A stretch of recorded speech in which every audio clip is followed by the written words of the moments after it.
Ladies and gentlemen, welcome to Spawncast episode 334. We're missing some people, mostly because OJ did go to Nintendo Live. He played Super Mario Brothers Wonder. He did some coverage there, which he'll probably have videos on that. Probably on his channel either today or tomorrow.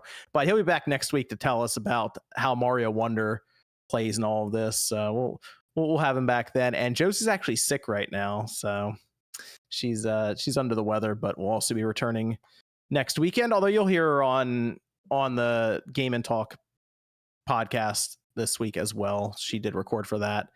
And then Sean will be on at 10 because he's watching wrestling. So there you go. that was his reason. But I did bring on our guest tonight because I figured he has the best grasp on Starfield around right now, and that is Randall Thor joining us tonight. How we doing, Rand? I'm doing pretty good. How you guys doing? Oh, good. Having a lot of fun actually this week. A lot of stuff happening. A lot of time with Starfield, relatively speaking, considering it started playing like Thursday almost at midnight when I was finally able to do so. But I got enough time into where I'm at least getting an understanding of the game. However, you've played a lot of Starfield. Yeah, I'm at like 90 hours now, I think, right around there. Awesome. So you'll be able to give us a pretty good indication as the game as a whole overall. So I'm excited to get your thoughts on Starfield, our impressions, basically your entire review almost. And I actually wanted to discuss some of the implications of this game with what we're seeing early on in some of the sales figures, because some of that is kind of transparent based on tracking on certain charts and all of this. So it'll be interesting to go over that. We also have MVG, Modern Vintage Gamer, here. Even though he did a podcast earlier, he's still coming out, still showing up tonight. Always working, man. Always grinding, always making content. That's how I roll. All right. Great to be here. Good to have MVG here. And then Evan's here too. Oh, yeah. All right. Did you I didn't ask you, did that code work for Game Pass? I did not put it in. Oh. Because I know you wanted me to use it for Starfield, but then I was just like, then the saves on that store, and if I want to keep going or change to the other gaming PC, it's It launches on the 6th, so you have time to weigh your options. I mean, it follows your Microsoft account that you sign into anyway all the time on your PC. I hate that store. The save will follow you. It will follow you.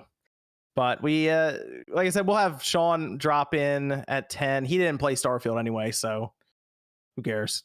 he'll be on to talk about the PlayStation Plus price increase, because there's a lot. Oh, that was a big announcement for social media. And we also had the Mario Wonder Direct that happened with their interesting take on online, and Volition will be going over their shutdown because it's kind of sad, and it makes me wonder what's going to happen for a franchise that I've liked for a while. They attempted to kill, and now I don't know where it's going. So we'll see. But do we just want to start with the Starfield stuff?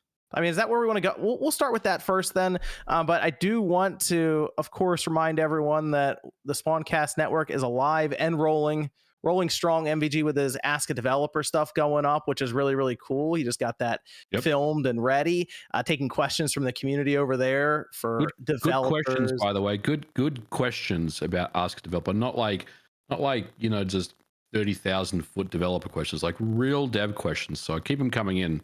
Okay. Get on that Spawncast network as well. Game and Talk is going up this week, so a lot of thoughts on the bit of a turnabout with the Mario Wonder online stuff, and then the Direct Xbox going to have some coverage for a certain racing game that I may have posted a picture up on online. So make sure you check out Spawncast Network. A lot of fun stuff going on there, and let's kick it over to Starfield then. Let's do this. So Starfield is out. Well, it's kind of out. It's out in early access. Dropped on Thursday night, which, by the way, I like the release schedule now that we're dealing with. It's not, I mean, for MVG, it's like 5:00, but for me, I look at it, I'm like, oh, okay, I can actually, because I thought this was coming out at midnight for a while. And then I looked and I'm like, oh, it's coming out at 8:00 at night Eastern time. So I don't have to do that thing where I sit around and wait. Much prefer it. I would like to see all these releases in the Game Pass, even early access, but just Game Pass with Xbox. 8:00 global release that works for me. So I did my best to get as close as I could to it 8, but it ended up being later on. It says right now, because when you save, you can look at your amount of time you have into it. 7.5 hours is how much I've played since basically Friday morning, I guess, kind of technically, but that's how much time I've been able to get into it so far. MVG, you played it on PC. I did, John. I'm playing it predominantly on PC, but I have the X. No, I'm not running it on Steam. I'm just running it on PC, like via Xbox, whatever they have. So I have actually played it on my Series X as well. When I was like last night, when I was really tired, I just kind of got on the couch and started playing it. But yeah, playing it on both, predominantly PC. I've got a pretty high end rig, so I wanted to try it out and see what it looked like and everything. I played it on the Series S as well, so I have some thoughts on that one too. But Rand, you played it on the Series X. Yes, I played on the Series X. Awesome. Okay, cool. And just to cover everyone, Bethesda did provide keys, I believe, to the 3 of us. So yep, I'm going to go ahead and cover everyone for that now. Thanks to Bethesda for sending those keys out. Although I got it like a few hours before the game was going live anyway. But hey, appreciate it to Bethesda for getting those keys out and all this. And Rand had it well in advance of the release of the game. That's one of the reasons he's able to put 90 hours into it now. So Rand's got the Xbox executive team on speed dial. He just makes the call and he gets the key. And I was not expecting to get Starfield. I didn't get Redfall. I don't know anybody at Bethesda, unlike people I know at Xbox. So I was shocked when an email came in the day before, like a Wednesday, and I was like, what could this be? I wonder, So. I do want to point out also, we have some footage going for Starfield currently. This is footage I recorded from the Xbox Series S. So if you're curious what it looks like there, I just kind of messed around. I was going off on one of I'd say the earlier quest lines. Yeah, earlier quest. When you're trying to go and get the artifact pieces, like they went over in the initial story trailer. So that's basically what you're seeing on screen here, which is going to play into some of some critiques, some positives and stuff that I have for the game so far with my impressions. I do want to point this out though. Member for 50 months, 7 moments. Shout out 7 moments. Do you guys think that Michael Pachter quote Sony PlayStation is doomed and on the decline? Well, 7 moments. I wanted to recognize the 50 months for membership, but we'll discuss that, the Michael Pachter stuff. I'll write that down with the PlayStation section when we get to that later on, because I also want to have RGT here for it too. Yeah, I want Sean to address that question. Yeah, I want Sean to address that question. I got you. 7 moments. We'll do that. Thanks. All right, so Starfield, it came out to an 88 on OpenCritic, 87 on Metacritic. Sean is not here to declare victory, so I won't do it for him because it's an 88 on PC, so he is wrong. Anyway, the Starfield, Rand. Yes. How long did it take you to beat the main quest? Well, I mean, I didn't start off doing and when I first got the game, I didn't start doing anything in the main quest for probably 10, 12 hours. I was just doing whatever came my way. I didn't actually sit down to do the main quest probably until hour 15. Because up to that point, and I get the game, and we had watched the direct, and we had sort of seen what it was, but I didn't really know what the game truly was going to be until it was in my hands, and I was like, okay. And there was some of the thing, like initial disappointment maybe of like, oh, you can't really fly to planets. Like, because I was kind of sort of expecting that to a certain degree. Oh, interesting. You know what I mean? Like, okay, so can I fly from the moon to Earth? And maybe you can. It just might take a long time. So I was like, okay, how does the actual interplanetary stuff work? And then you're thinking maybe in your head it's something different than what's actually presented in the game. Of really, it's just a way to fast travel in between different planets and stuff. So, and then they throw you into the deep end. They give you all these. They explain the dialogue, and they give you the tutorial combat and the tutorial space fighting. They throw you at New Atlantis. People start coming up to you and giving you quests, and I just sort of felt like overwhelmed with the amount of different things I could do. And then probably my biggest nitpick reared its early head right from the beginning, and that's all the loading.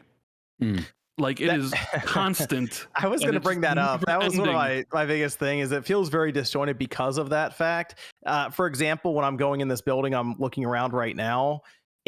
It was basically to go in, it hits a load screen. To go out, it hits a load screen. So it essentially makes everything feel kind of broken up. It doesn't feel like one seamless, continuous world, even when you're on a planet necessarily.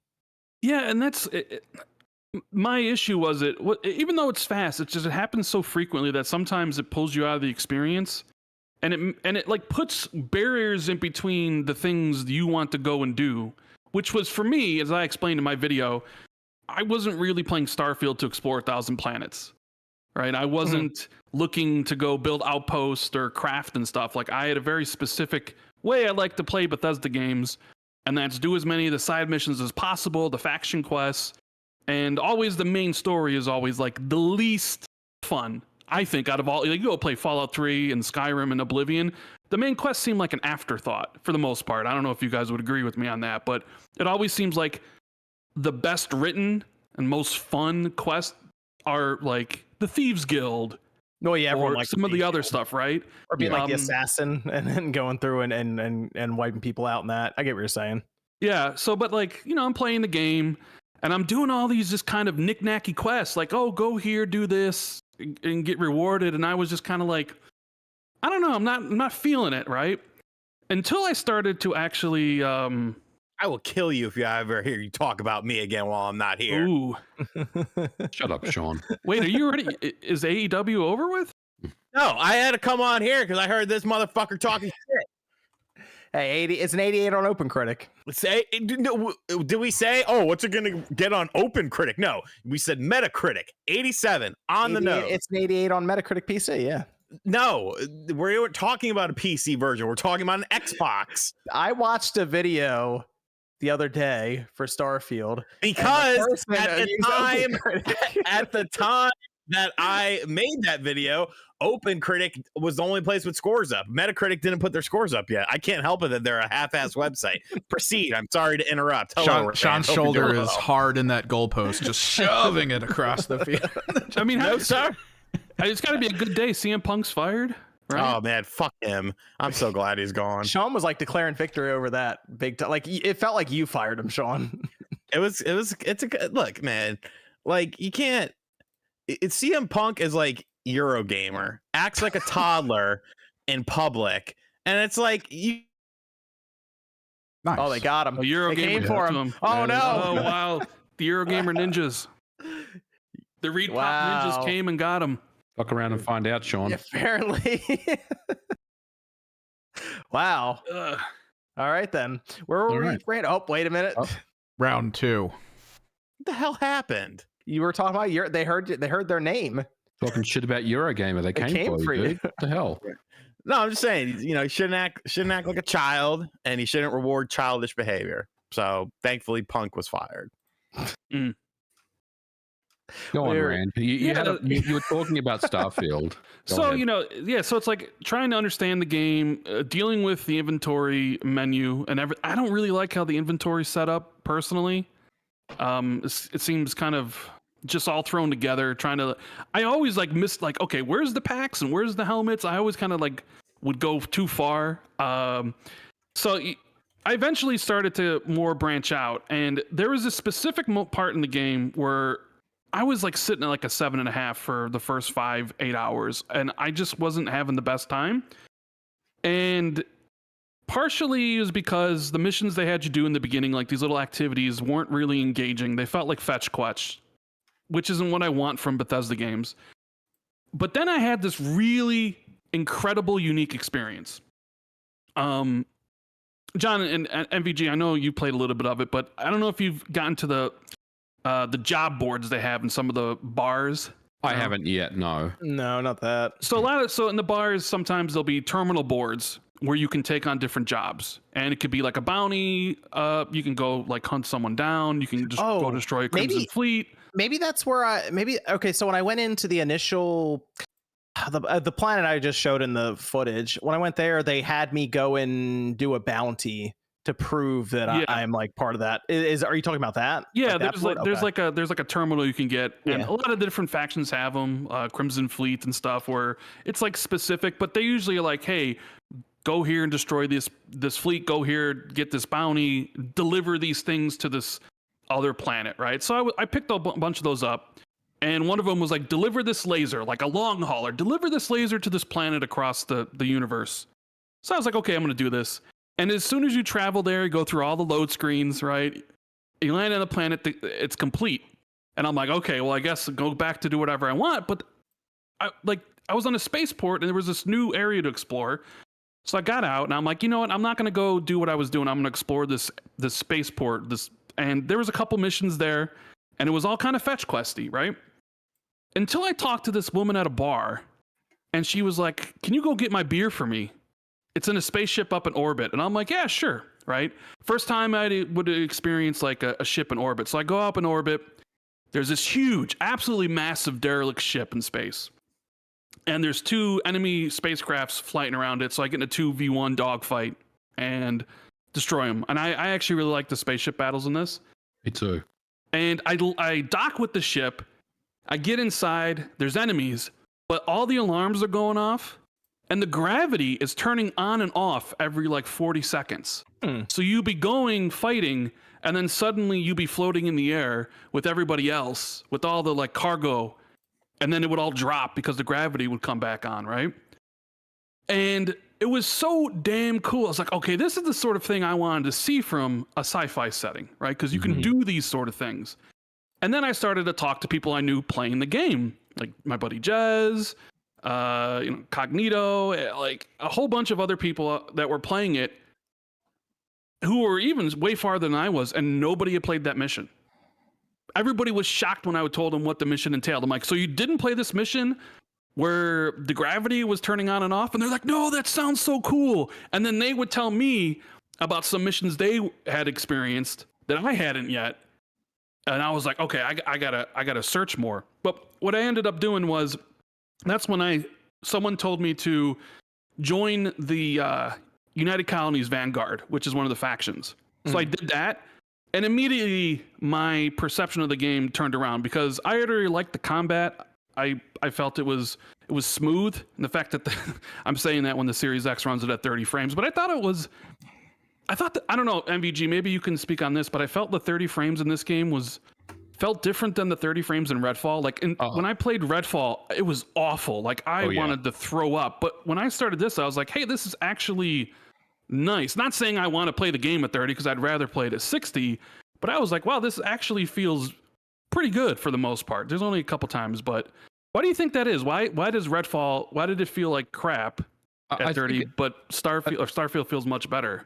I think it's just frame pacing issues. Like I think Redfall was just kind of all over the place. Like I don't think it had a solid 30 FPS line with any frame pacing issues. I think Starfield, at least from what we've seen, Digital Foundry and stuff, it seems like it locks at 30 pretty much all the time, and it doesn't have any frame pacing issues. It doesn't give you that kind of jarring feel when you kind of move around, you turn in a circle. So I think ultimately they've just really dialed in the the frame rates really well. Okay, I figured it was because of they had like subtle motion blur and film grain in there. They do have the motion blur on, but I always turn motion blur off because I hate motion blur. But someone, you can see it jump a little bit when you turn motion blur off, but like I guess the motion blur is adding some type of smoothing in there as well to kind of smooth out some frames. But I do agree with you, Rand. I think it's a very, very good 30 FPS experience overall. It feels good. Yeah. And so then I did the Vanguard quest and I loved it. I was like, okay, my opinion of this game's going up. And then I started the main quest. And I know these games, like main quest is nothing. But I ended up adoring the main quest. Like when I finished it, I had the hugest smile on my face. I went through the stages of like shock, surprise. I legit love the main story, and I love so much what they did with New Game Plus. I think it might be.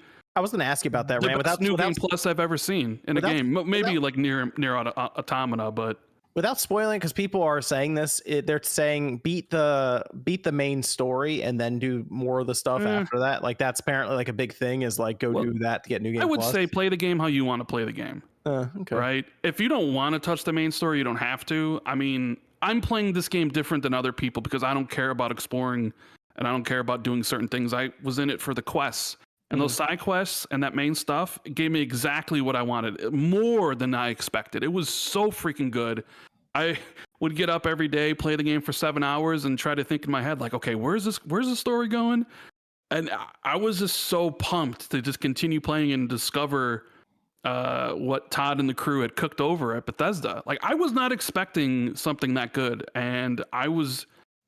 So like I think I gave the game a 9, but it's based off the strength of the side quests, the main story, the written dialogue, right? The choices, what you can say to them, and then the voice acting, just being sitting there, having them talk to you and being immersed in the experience of this huge galactic, journey you're on. I loved it. And New Game Plus, like, I guess without really spoiling anything, you take with you your levels and you lose everything else.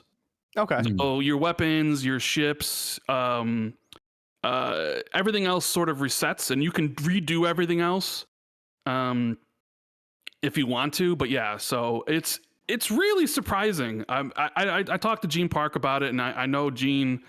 He loved the main story, and I saw Greg Miller talking about how he's about to beat the game for a third time tonight on New Game Plus or whatever. Wow. Okay. Yeah, it was just something that just took me completely by surprise. And every time I talked to somebody, they all had the same reactions to certain things, and the game was better than I expected. And here's the thing, I don't love Bethesda games, right? I like them, but I like them in the sense that like.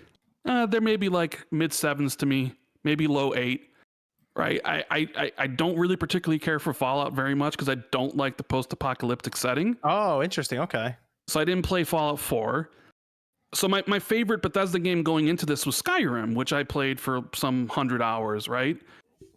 So my expectations were like, I'll enjoy them as much as these other ones. But I ended up loving this because I guess you can say, yeah, I am a little biased because I am a sci-fi nerd. I watch a lot of sci-fi movies, read a lot of sci-fi books, and yeah, you can make the criticism that some of the stuff in the main story is sci-fi trope. Of course it is, but I never thought I'd actually see some of that on screen, and I don't know. I love it. I don't know what else to say. I love the main story. Do you like the setting because it takes place 300 years from now? Yes, because I think you can do more in sci-fi than you can do more. I think you can do more in sci-fi than you can in post-apocalyptic or medieval fantasy. Okay, because it is in that setting where we've discovered how to basically bend like gravity and all of this, but we're not completely advanced really, really far because. I think that's one of the things I assume they struggled with the design, because it feels like they wanted to try to keep this grounded in reality as much as possible while still giving humans the ability to be stellar, basically, right? You mean you weren't expecting to land on gas giants or walk on the surface of the sun? Well, I mean the fact that like people are trying to figure out why they can't go from fly from one planet to the other just in real time without legitimately bending like physics and jumping through wormholes essentially. And No Man's Sky plays into that as more of a fantastical thing. Like, look how fast your ship can go, and you can go between these planets if you want. I feel like if you listen to that podcast that Todd had with Lex Friedman, he really leaned into the idea that we want this to be as real as we can make it, with obviously the idea that it's a video game and we are thinking 300 years in the future.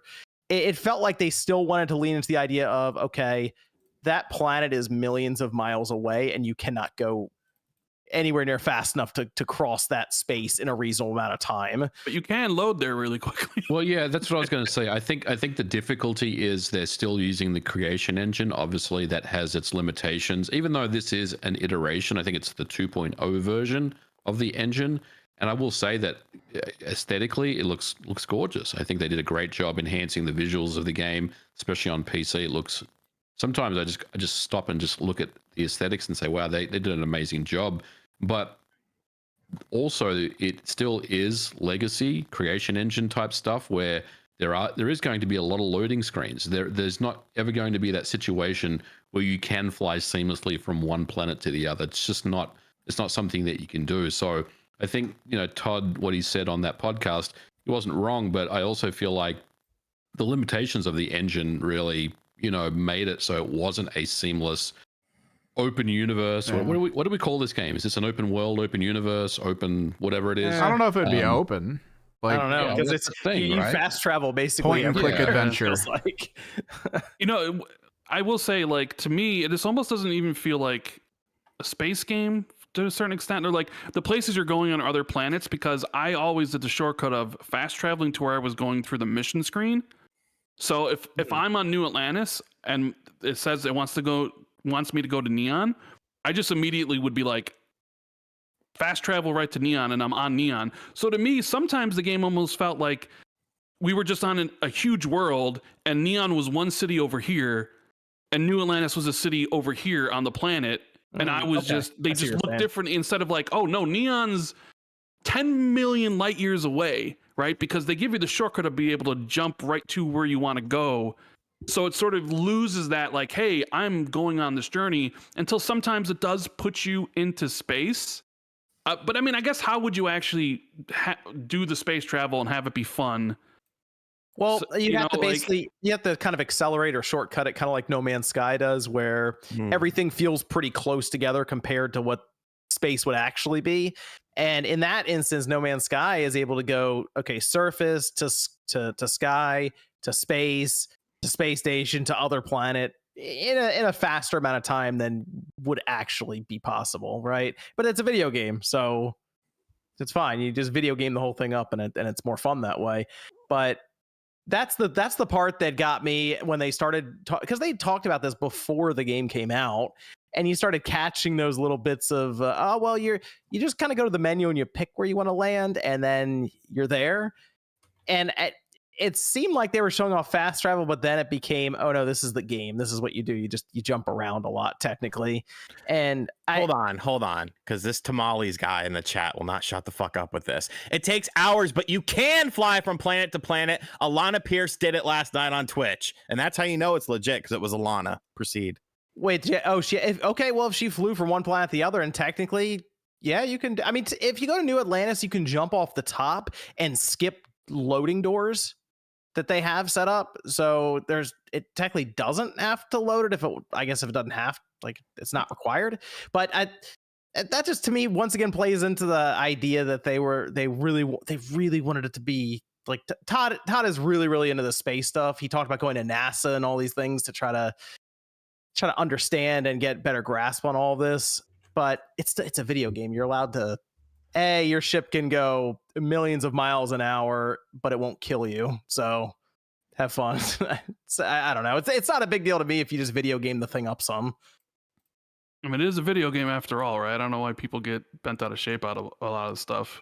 Yeah, like, you're allowed to do that. It's not a huge deal if you want your ship to go that fast, but the G-force or whatever it is, right, is gonna kill you. That's not. Well, yeah. I mean, the amount of people that were really upset that you can't walk the circumference of an entire planet, I was just like, what? Like, why? I don't know. I just didn't understand. Like, all the people that were outraged. What do you mean? There's a border. There's kind of a level.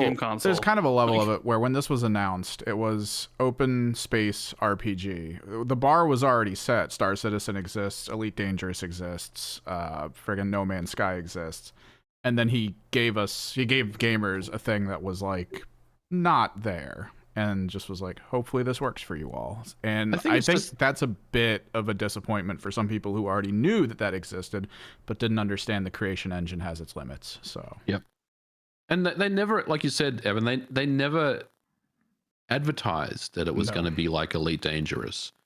No, they never did. No Man's Sky, because it's not that kind of game. So I don't know why people kind of got impressions before that it would be something like this. A lot of people would say like Fallout in space or Mass Effect. I mean, I think, and Rand, you tell me, but I at least I've only played about 12 to 15 hours worth so far, but so far this feels like Mass Effect to me more than anything else. Was that a fair thing to say, you would think? Yeah, I got a lot of Mass Effect vibes. And I love Mass lot. Effect. Yeah. Okay.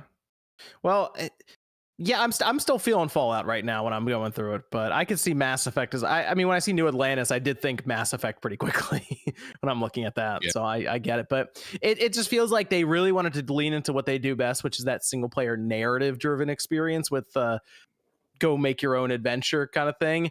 And part of that was, well, you're going to fast travel a lot of places, and that's just how it works. But I mean, they definitely lean into trying to make some of these areas look different than others. You mentioned Neon Rand. Oh my Looks god, Leon completely looks beautiful. different than any place else in there. I mean, it is an interesting location. But the thing that's weird about this game is, on one hand, I look at it like, if you catch in just the right frame, this game looks incredible. Oh, it's beautiful. Beautiful. But then someone game. walks up to me and says hi, and I'm like, what happened over here? Oh yeah, dude. There were times I was on a planet and I looked up and there was this other planet, like Saturn-like in blue, and you could see its rings almost touching the planet I was on, and it looked absolutely incredible. But then I was on Akili, which is like the Fallout city, right?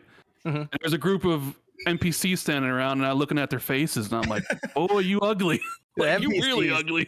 You know? I mean, that's kind of always been Bethesda's like weak point, or like the NPC faces specifically.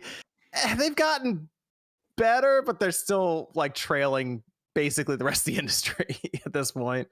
But that's just, I guess that's part of their procedural generation, all these things they do to try to build this stuff out. That's something that's still kind of lagging behind. But one of my buddies even pointed out to me, and I did see a video about this, that HDR is kind of broken on the game. There's a mod on PC that apparently fixes it. Yeah, so modders are already rolling in. This is how it works. Modders have FOV sliders working. Apparently, there's I haven't tried this yet, but I'm going to check out. There's a DLSS implementation that's already been built for it. For those people that don't know, they didn't offer DLSS on the PC version. It was a bit of a point of contention because I feel like there's some kind of marketing thing with AMD because there's only FSR and all that stuff on there. So yeah, modders are already all over this. They're already doing things with it. Okay, so I NPC is terrifying, right? But I will say the gunplay is the best Bethesda's done so far. So I'll give them credit there. That it's not like Call of Duty or like Doom or something like that level, but it's, if you go back and look at Fallout 4 and then look at this, it is like night and day significantly better. Like everything John, feels a bit more accurate, and certain guns I would say have that weight to it. Others, I mean, I guess they're laser guns, so they wouldn't. But so John and Rand, I have a question about the combat. So I've found, and it's just me, I'm a boomer, I get it. I've found that in third person, I could barely control my weapon the way that I wanted to. It felt really off to me. But as soon as I go into first person, interesting. I'm like headshotting. I'm everything feels good. Do you guys feel that way? I have not played it in third person at all, really. I moved the camera just to see, and I was like, okay, this to me is like, I mean, a lot of these Bethesda games for me are just first person games. I know you can go into third person like Skyrim and stuff, but I always kept the first person. But for me, yeah, I mean, I think you're going to have just more accuracy in first person in general. But maybe I'll try that. Maybe when I'm done here, I'll hop on and just see how third person combat is exactly. I've been playing it mostly in third person, so I'm just curious about your thoughts. Rand, what are you doing with combat? I tried both quite a bit, and I ended up liking first person way more than third, especially for combat. I thought first person was way better for combat. Sometimes when I'm exploring like the bigger worlds, I will go to third person, just kind of take it more in to see more of everything, but I prefer 90% of the time I'm in first person in this game. Okay. I would say. Yeah, it's just that's just how I've always played these Bethesda games. Just first person. I'm basically stuck to it now. So I do like the combat more. I've been trying to use the persuasion system as much as I can. And I was going through, I had to convince one person to like give me a map or something. And what was interesting was, because in the beginning you make your character and you kind of pick out your origin, your backstory a bit. I picked one where I think I was from one of the Freestar colonies or something, and that actually popped in during the persuasion, and it combined with like an element to use that to convince them. So that, I mean, that was kind of cool. Okay, yeah, it's a basic mini game, but it stuff like that kind of pops in occasionally and reminds me that, oh yeah, the stuff I picked as my origin and traits do matter at times. So that was nice. But yeah, there were so many boss fights I was able not to do because I persuaded them out of it. Like that's one of the first perks I invested fully in was persuasion. For those that don't know, you can put a perk into it, but then to unlock the second level and beyond, you have to complete challenges. Yes. So it's like, oh, I got to complete 5 persuasion checks, or I got to do 5 lock picking. Another skill I recommend, no matter what build you're playing, is weightlifting, because it's Bethesda game and you want to pick up everything, and then you get over encumbered, and people. Yep. I didn't really like the over encumbrance in this either. Like I was like, well, are we still doing over encumbrance in 2023? Is this really a thing? Eventually I maxed that out, and my character. Stop picking up those toilet plungers and those pencils and those staplers.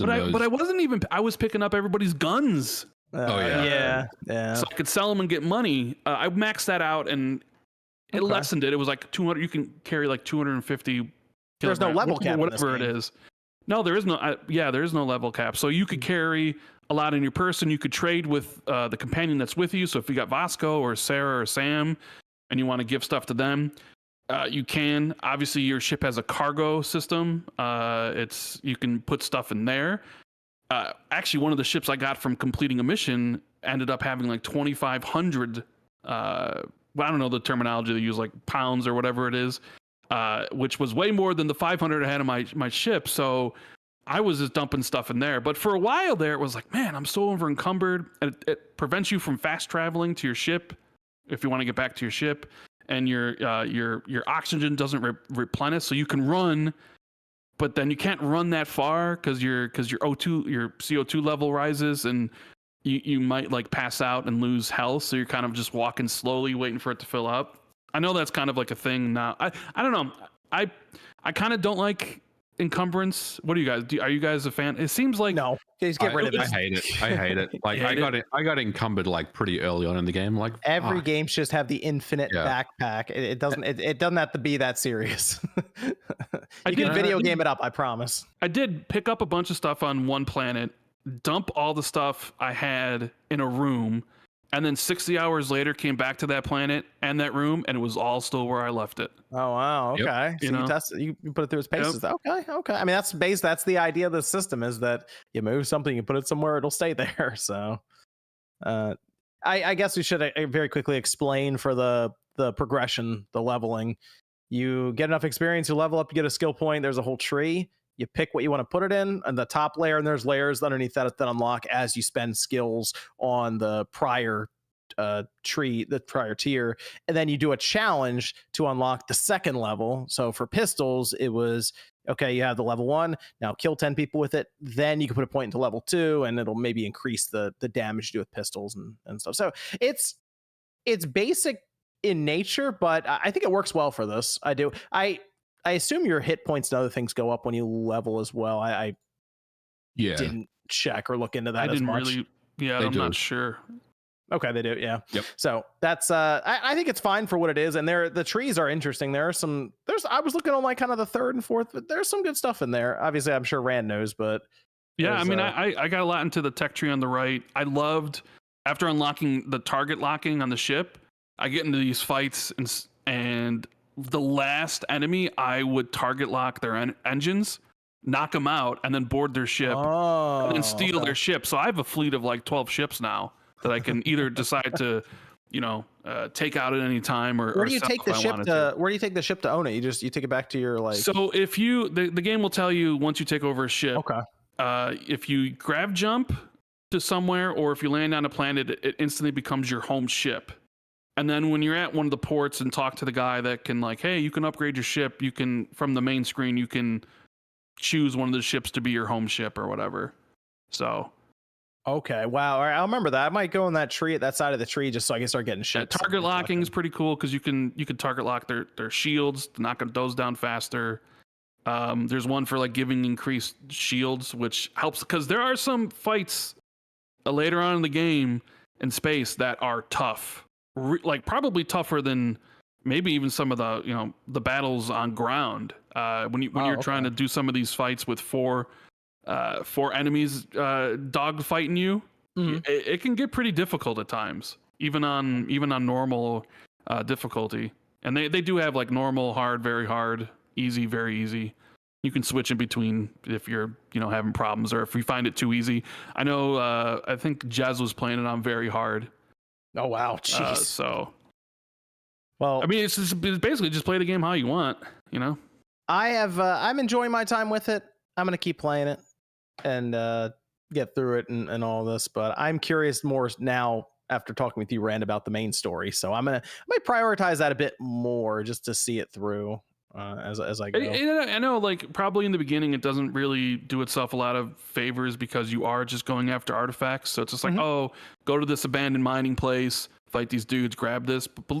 But believe me, it picks up. It picks up pretty damn good. I'm actually interested in the artifact stuff. Like I haven't like gotten through that stuff yet, so I'm really enjoying the story. It kind of hooked me in pretty early on in the game. So I'm loving the story so far. So I can't wait to see where it takes me. Very excited about it. How's OJ here? A lot of no cam people. I am here. OJ, aren't you over at Nintendo Live? His cell phone's probably right in front of him, right?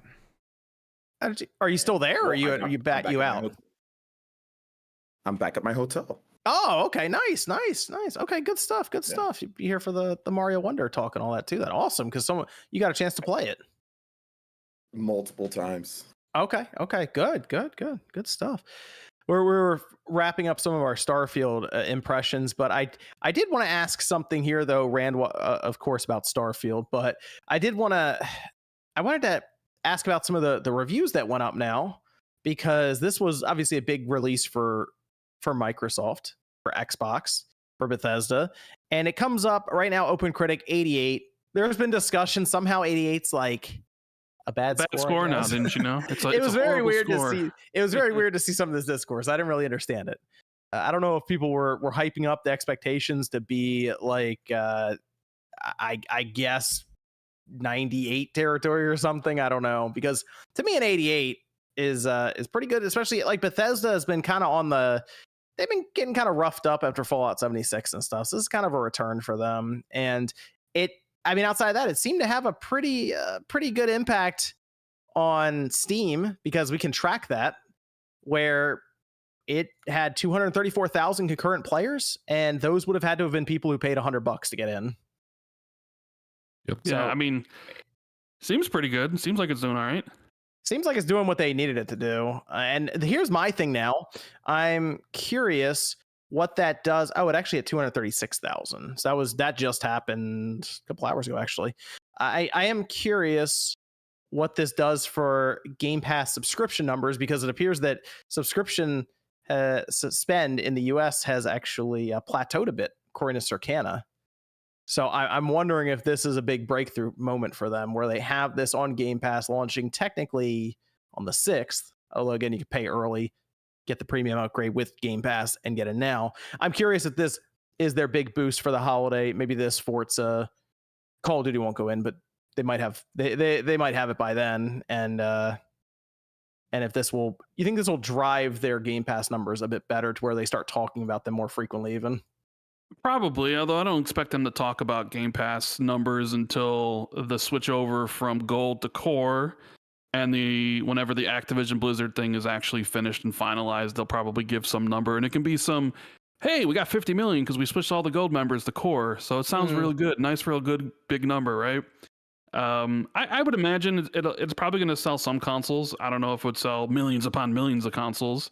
It'll definitely push Game Pass. I personally know some people who didn't have an Xbox who now do, who are now playing Starfield and have Game Pass. So I know that's anecdotal and it doesn't really mean much, but Starfield's probably, you could make the case, like the biggest release for Xbox since, I don't know, Gears 3 maybe, and probably the biggest release for Xbox this. And probably until Elder Scrolls 6. Is it because it's not is it because it's like Forza is going to come out next month, and I expect Forza to score higher than this. Well, sure, but if we're talking about impact. No, I get that. Forza Motorsport is a known factor, and it's not even the Horizon series. The Horizon is much larger than Motorsport is. Like this game is going to be a game that's played for years. It probably, I mean, people are going to be playing this for years. It'll be a game that's probably consistently in the Xbox like the modders top 20 played. So 3 years. You see that Pete? 3 years of Game Pete of the Year Hines? edition is going to come together with all the best mods. You say that Pete Hines said that modders can make their own planets in the game. Yep. Planet Skyrim coming in. There you go. Someone might actually make Skyrim. They might make Oblivion. They might make a Fallout planet. Those are actual things that could happen. So that's interesting. I could see them obviously playing into it downloadable content very easily too. Like here's a whole solar system we made. There you go. What about the bugs? How many bugs have you seen, Rand? I've seen some stuff, and I've got some capture of some stuff as well. I had one bug happen a lot, and it was the bald bug, where every character had no hair or no facial hair. I haven't seen that one, but I've seen the one where like one of your like companion's legs is sticking out of the aircraft as it's like taking off. Have you seen that one? I've not. I haven't seen that one. There was one recent. I've seen rotating heads and things like that as well. Occasionally, I didn't have any of that. I did have a naked bug where the characters were just in their underwear. Yeah. I did have bugs where you would be in a conversation with somebody and other characters would walk through. Yeah. I've seen that. Which I did have a couple times where I was following a character to the next quest point, and I couldn't get to where they were going. And I had to reload, and then the character literally went in the complete opposite direction to where the quest actually was. And that happened like 3 or 4 times. I'm like, that is so odd. It went north, but then the quest was actually south. It's weird. I didn't have that. I didn't have too many bugs of that nature. I mean, I've seen people posting pictures of like NPCs with their eyes all huge and stuff. I never saw any of that. I also want to be very clear. I think for any Bethesda game studio game, this is the most polished at launch that I've seen by a mile. Like, I think they've done a lot of work with the QA and the polish of this game. There are still bugs. I've had 0 crashes so far. I didn't have a single crash. Yeah, I haven't had a crash. Not even. On PC. It hasn't crashed. Yeah. I've had no issues. It's run very well, and I mean there are performance issues, which that's another story. But it doesn't crash. I've had the occasional texture issue or the occasional head spinning around thing, but other than that, it's pretty rock solid. Well, when I got the game 2 weeks ago, it was on like version 1.7. Now I don't know if that means anything. Like if normally it would at least release last year and would have been version 1, and because they were able to delay it a year, they actually got like more iterations of it, which is why it's in a better state. But I don't know. I don't know if that means anything or not. The only thing I've really seen is questionable AI. I've seen part of the video that Evan played earlier. I walked in and one was just staring at the wall. Blair Witch style. I shot and missed them. They kept staring at the wall, and I just shot and killed them. That happened. Okay, that happened to me once. I think it was at the beginning with the pirates. One of them, I started shooting, and they ran away into another area of the zone, and they just like went into a corner, and they just stood there. It's like, okay, that's weird. That happened. They've done that. They did that to me a few times, but I thought it was more like they were getting overwhelmed, so they went to a different area that had more people. That's what I thought as well, and maybe that's the system that they've tried to build. But if that's the case, they need to fix it. What were you saying, OJ? Oh, I haven't really ran into it. I mean, I guess I'm comparing it to like Skyrim and like stuff like that, but I haven't really. It's not bad at all, in comparison. Starfield, yeah. That's all I've really come across is like. Can you guys not hear me? We can hear you. I think you might be a little delayed on. I think you're hotel Wi-Fi. I think I started talking as you talked there for a minute, then it stopped, then it went again. It might be a little low too. Maybe I could turn you up. That might help me on my end. There we go. Let's try it now. I turned you up like 30%. Okay, I can hear you a little better now. I think the Wi-Fi, even though Okay, I'll turn up my own too. Okay. You guys keep on talking. All Okay, I was okay. saying was that basically it's not that like the what's it called? It's not that bad. Like the bugs. Bugs, not as bad as we've seen. We've seen some interesting outings from Bethesda in the past. I feel like it's just the delays they had. It obviously helped them, and it's showing now. So, do you remember things like corrupted save files and stuff? I mean, this game is a lot more polished than The save file that never overwrites itself and just fills your hard the drive. PS3 on Skyrim. That was great. It's a good game. It is. So I'm enjoying my time with it so far, and it sounds like I got a lot more to go. So one more question. Is this going to be in the conversation for Game of the Year? Maybe. I'm going to say probably not, just because it's too crowded this year. I think there's going to be. I feel like a lot of other games are probably going to get pulled above it. Because there'll be. I mean, there's going to be 6 games that get nominated, right? Rand, what do you think? Maybe. I mean, think it is. I think it's if you look at the locks, right? Keeley has 6 games, unless he's expanding it to 10 this year, but it probably isn't. You probably got Zelda locked and Baldur's Gate 3 locked, right? Yep. Okay, so then you look at the games that have come out, like Hogwarts Legacy, Diablo 4, Final Fantasy 16, no. Maybe Resident Evil 4, maybe yes. Sea of Stars. Maybe. I know they like to throw in an indie. Sea of Stars reviewed very highly. That's possible.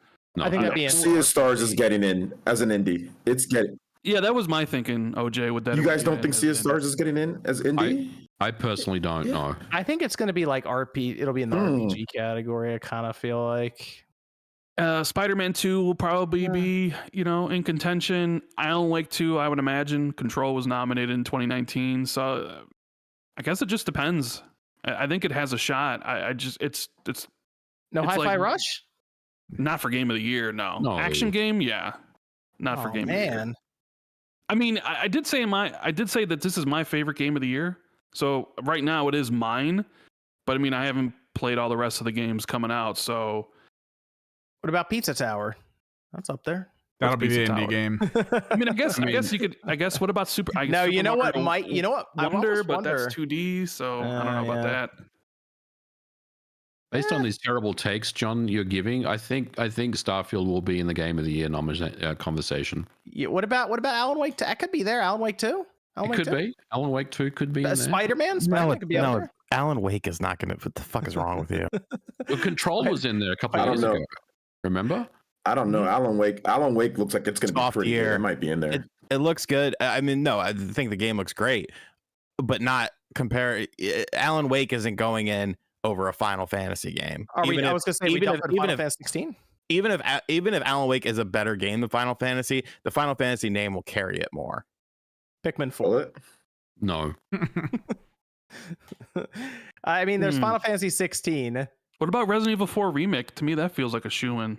Yes. I think it's going to be in there, yeah. Yes. I mean, the thing is, they've already allowed Resident Evil 2 remake in. So, to me, Resident Evil 4 is eligible then, even though it's technically a remake. So, right now it'd probably go in. That'd be like 3 games. All right, this is my list. Is it 6? 6? Yeah. All right, this is my list of from today, right? We still have some more games to come. Tears of the Kingdom, Spider-Man 2, Starfield, Final Fantasy 16, Resident Evil 4 Remake, Baldur's Gate 3. They always have an indie pick. Well, I mean, Baldur's Gate is indie, is it not? Yeah. The indie pick. It was paid for a little bit by Microsoft, but yeah, Larian, I think still. Larian's independent, aren't they? They are independent. They are, but it's like they crowdfunded the game. Yeah. What about Armored Core 6? Don't think so. No, I don't think so. It's good enough, but it's just I don't think it's going to make it in. There's a lot of games this year. There are a lot of games. What about Super Mario Wonder? No, 2D. Probably wouldn't make it. I don't know if the judges would put that in, but it could still be a really fun game. Yeah, we're gonna talk about it soon, right? Yeah. 4 or 5. Okay. What was that? What was the last? I have Zelda, Baldur's Gate, Final Fantasy 16, RE4, Spider-Man 2, and then you had Starfield as the last one, MVG. Yep. Tears of the Kingdom, Spider-Man 2, Starfield, Final Fantasy 16, Resident Evil 4 Remake, Baldur's Gate 3. I honestly think one of those games is going to get replaced by Sea of Stars. Like, I'm dead serious. I think like either Final Fantasy or Starfield, one of those games are going to get replaced with Sea of Stars. There's always an indie pick. There's always like a real like pixelated or something like that. Not like Larian, but what they do, but like there's always some type of like big indie game. And Sea of Stars is like the best one this year for the most part. Like real indie pick. Like so. So we're leaving Diablo 4. Diablo 4 is out. Yes. Yeah. Oh. Yeah. Okay. I think if people didn't turn on that game, it probably would have made it. But I feel like sentiment around Diablo 4 turned really quickly. They'll just toss it in action And- game or something, and then just not let it win, and that's about it. RoboCop Rogue City, that's still coming. Hey, what Bring about it the on. crew, bro? Shut up. It's going to be an interesting year for game of the year. I will say that. So we'll see. We'll see how it turns out. But that would be, I mean, that wouldn't be a bad list or anything to have Starfield just make it in. But Yeah, I feel like it comes absolutely. down to Good Zelda. one. It's just going to come down to Zelda and Baldur's Gate 3. Let's be real. It's coming down to those two. That's at least an interesting matchup to watch. Is it though? Because we haven't seen any of the PS5 Baldur's Gate reviews yet, so we'll Didn't they start just to see them. did it? Oh yeah, What? you know you're right. Did you you're right. not? Are you not subscribed to youtube.com/Dreamcast guy? Because he just did his Baldur's Gate PS5 review. MVG, Jesus. I didn't know he beat the game in a day. What How'd that work? Wait, hold on. What is throw me off. When do the reviews come out for that for PS5? Like, is there like an embargo on that? I don't know. It's Like, available no. for early access if you bought like the digital Oh. deluxe version or whatever. You Yeah, can play it the early. reviews aren't out quite yet.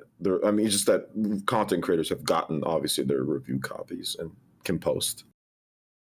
Okay, that'll work. So Well, we'll see. We still have a gauntlet of releases to go in October, so something could Yeah. surprise. Absolutely could. Let's. OJ is here. He wanted to talk about Mario Wonder, and then we'll go to the PS Plus price increase, and then we'll discuss the Volition stuff as we round out the night.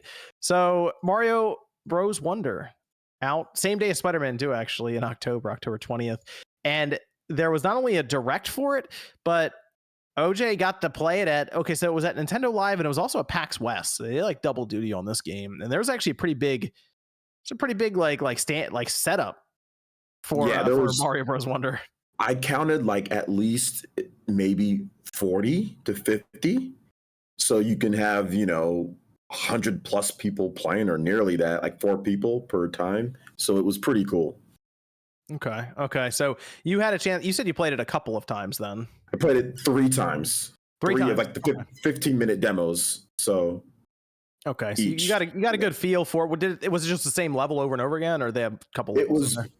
it was multiple levels. So you just kind of go through, and then at the end of the demo, you can pick between if you have time, you can pick between like 2 separate like harder levels. And then there's also like a badge challenge level. No, sorry, 3 levels. There's also a badge challenge level. It's like one of those badge challenges. There's also one of those as well. Okay. So what was how did it look visually? What the feel for it? What do you think? I'm so happy we're done with New Super Mario Bros. Like this, the animations were, and I'm not like, there's no cap on this. Like the animations in the game were spectacular. They were beautiful. The little style, like the certain things, like let's say, like the little details of like when you go through like a warp pipe or whatever, and like Luigi's hat falls and like he like sticks his hands out and like grabs it, like little details like that, the way that they jump, the way that they move, like certain animations are just way better. And like you notice it when you're playing, you notice like the controls and the feel of it way more than like when you just look at it, because you just start seeing everything right there. So I was really, really, really impressed with the game. I thought it was like, that's pretty much everybody's impression, was like I saw people just constantly going back in line to play the game like over and over and over and over, because it was it was really Did you good grab demo. any like a Wonder Flower in the level?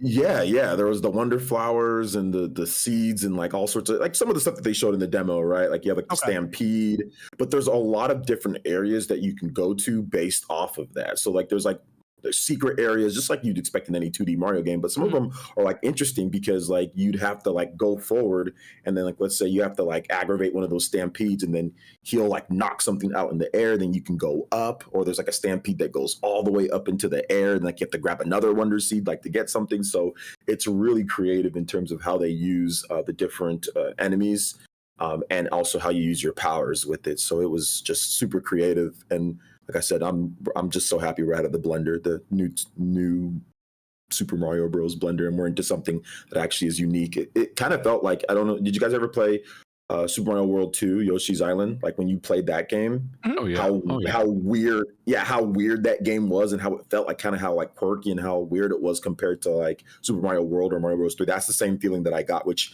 obviously I haven't had that feeling in a hot minute, like, you know, when it comes to 2D Mario. So this one was super cool. The drill power up is awesome, and the badge system is dope. The fact that you can have these different badges, it really makes the gameplay super fun when you combine it with like the badge system plus the different power ups that you can get between the elephant or drill or the other stuff, the classic stuff, fire flower and all that. So yeah, so they showcased a lot during that 15-minute direct, along with the system. It's just like red has little Mario silhouette on the back dock, and then the coins inside. I mean, it's the same price. They didn't go with a $10 increase on it. It's still just $350 for the system. So if you want a red Switch OLED, there you go. It exists. But otherwise, they did go over the Wonder Flowers existing in every course, and they changed up the level, as OJ mentioned, stampedes. They got the pipes moving all over the place. You get Wonder Seeds when you complete courses and challenges. They allow you to just open up different world secret passages, all of that on the overworld that you can run around with your characters. Playable characters include Mario, Luigi, Peach, Toad, Toadette, Nabbit, Yoshi, and they have different variants in terms of like color, blue, red, yellow, any of that. And I think the part that I have to imagine Sean and others were pretty interested in was how will it work with online. It kind of feels like they went Demon Souls with this thing. It's funny because now people are going to call it the Souls game for Mario, but it's working in the sense that there are ghosts of other players running around. No one is going to call it that. No, someone called it that the other day. Was it you? What, some jerk off on Twitter? Who cares? No, I did on Newswave. So now it's some canon. Jerk off on the internet? Who cares? I mean, there were some people where they're saying, "Oh, it's kind of like Souls," like in lines and stuff. Like when we were talking about like the online in the game, there were some people saying, Sean, that. Nate Maybe said it was weirdos on punch Twitter, him in the John. face. Sean, Nate called it Demon Souls. No, he didn't. Yes, he did. The Alliance. It's going to be a Kotaku headline. Oh no, the cracks are forming. Your Alliance member said it. What now? The cracks are forming. They got this from somewhere, and it was probably from the Souls game. They had to have gotten this from somewhere. And you can go and touch the sign in someone else's world to come back to life. So yeah. It's look, there's something about the platforming online stuff. We haven't figured this out as in technology, but I don't know. For some reason we're not there yet. This seems like the next best thing, I guess. But you can do races with people as they're in their ghost form, and you can somewhat interact back and forth. I don't know if this is a good enough compromise for people online or anything who are really hoping for 4-player online co-op where you can, I guess, jump on someone's head when they're trying to jump over a platform and knock them down and kill them. But this is it's better than what I was kind of expecting when we saw that there wasn't, when it was just mentioned local, which was nothing. So Sean, you were very, we'll say, animated about this. What'd you think of that online mode that they showed? It's pretty half-assed, honestly. Like, it's fine. I guess something is better than nothing, but it's still not what it should have been. I was more concerned with the talking flower. I wanted to strangle it the entire time I was watching that direct. But I did find out after we filmed Game and Talk, you can turn it off. Nintendo announced that you can turn it off because that's good. The flower seems so nice, though. I don't need I don't need, oh, you look nice. No, because shut up. Just be a flower, pollinate, and help out the bees. When I played, nobody cared about the flower. Like you're so busy, like jumping and running on different things.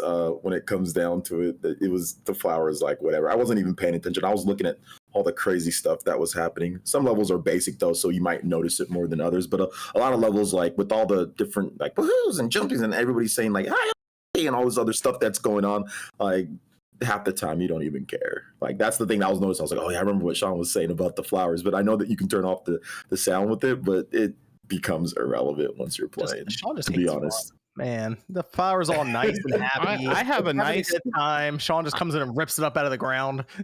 I have a nice flower. Shut the fuck up, Lucio.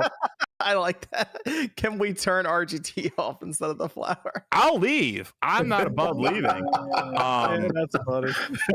No, it is just like I said. It's the thing that you'll notice too. The controls somehow a bit more tightened up here. You know, it felt good. You can still do like the spin, like jumping spin jump. You have all the stuff that you realize, you know, that we've had before in the previous games. It just looks better, and it just for some reason feels better to play. It just feels way more fun. I don't know. I just had a ton of fun playing the game, and you know, I didn't say the same thing when I first played like New Super Mario Bros. Like U Deluxe. I was like, it's okay, you know. But you know, we've been going through this for a while now, and so it was cool to actually see them really try with it. You know, the online stuff, yeah, would have been nice. It's just, we just haven't quite figured out the online yet, man. Like we have what do we have? Mario Maker 2. I mean, that was kind of ugly.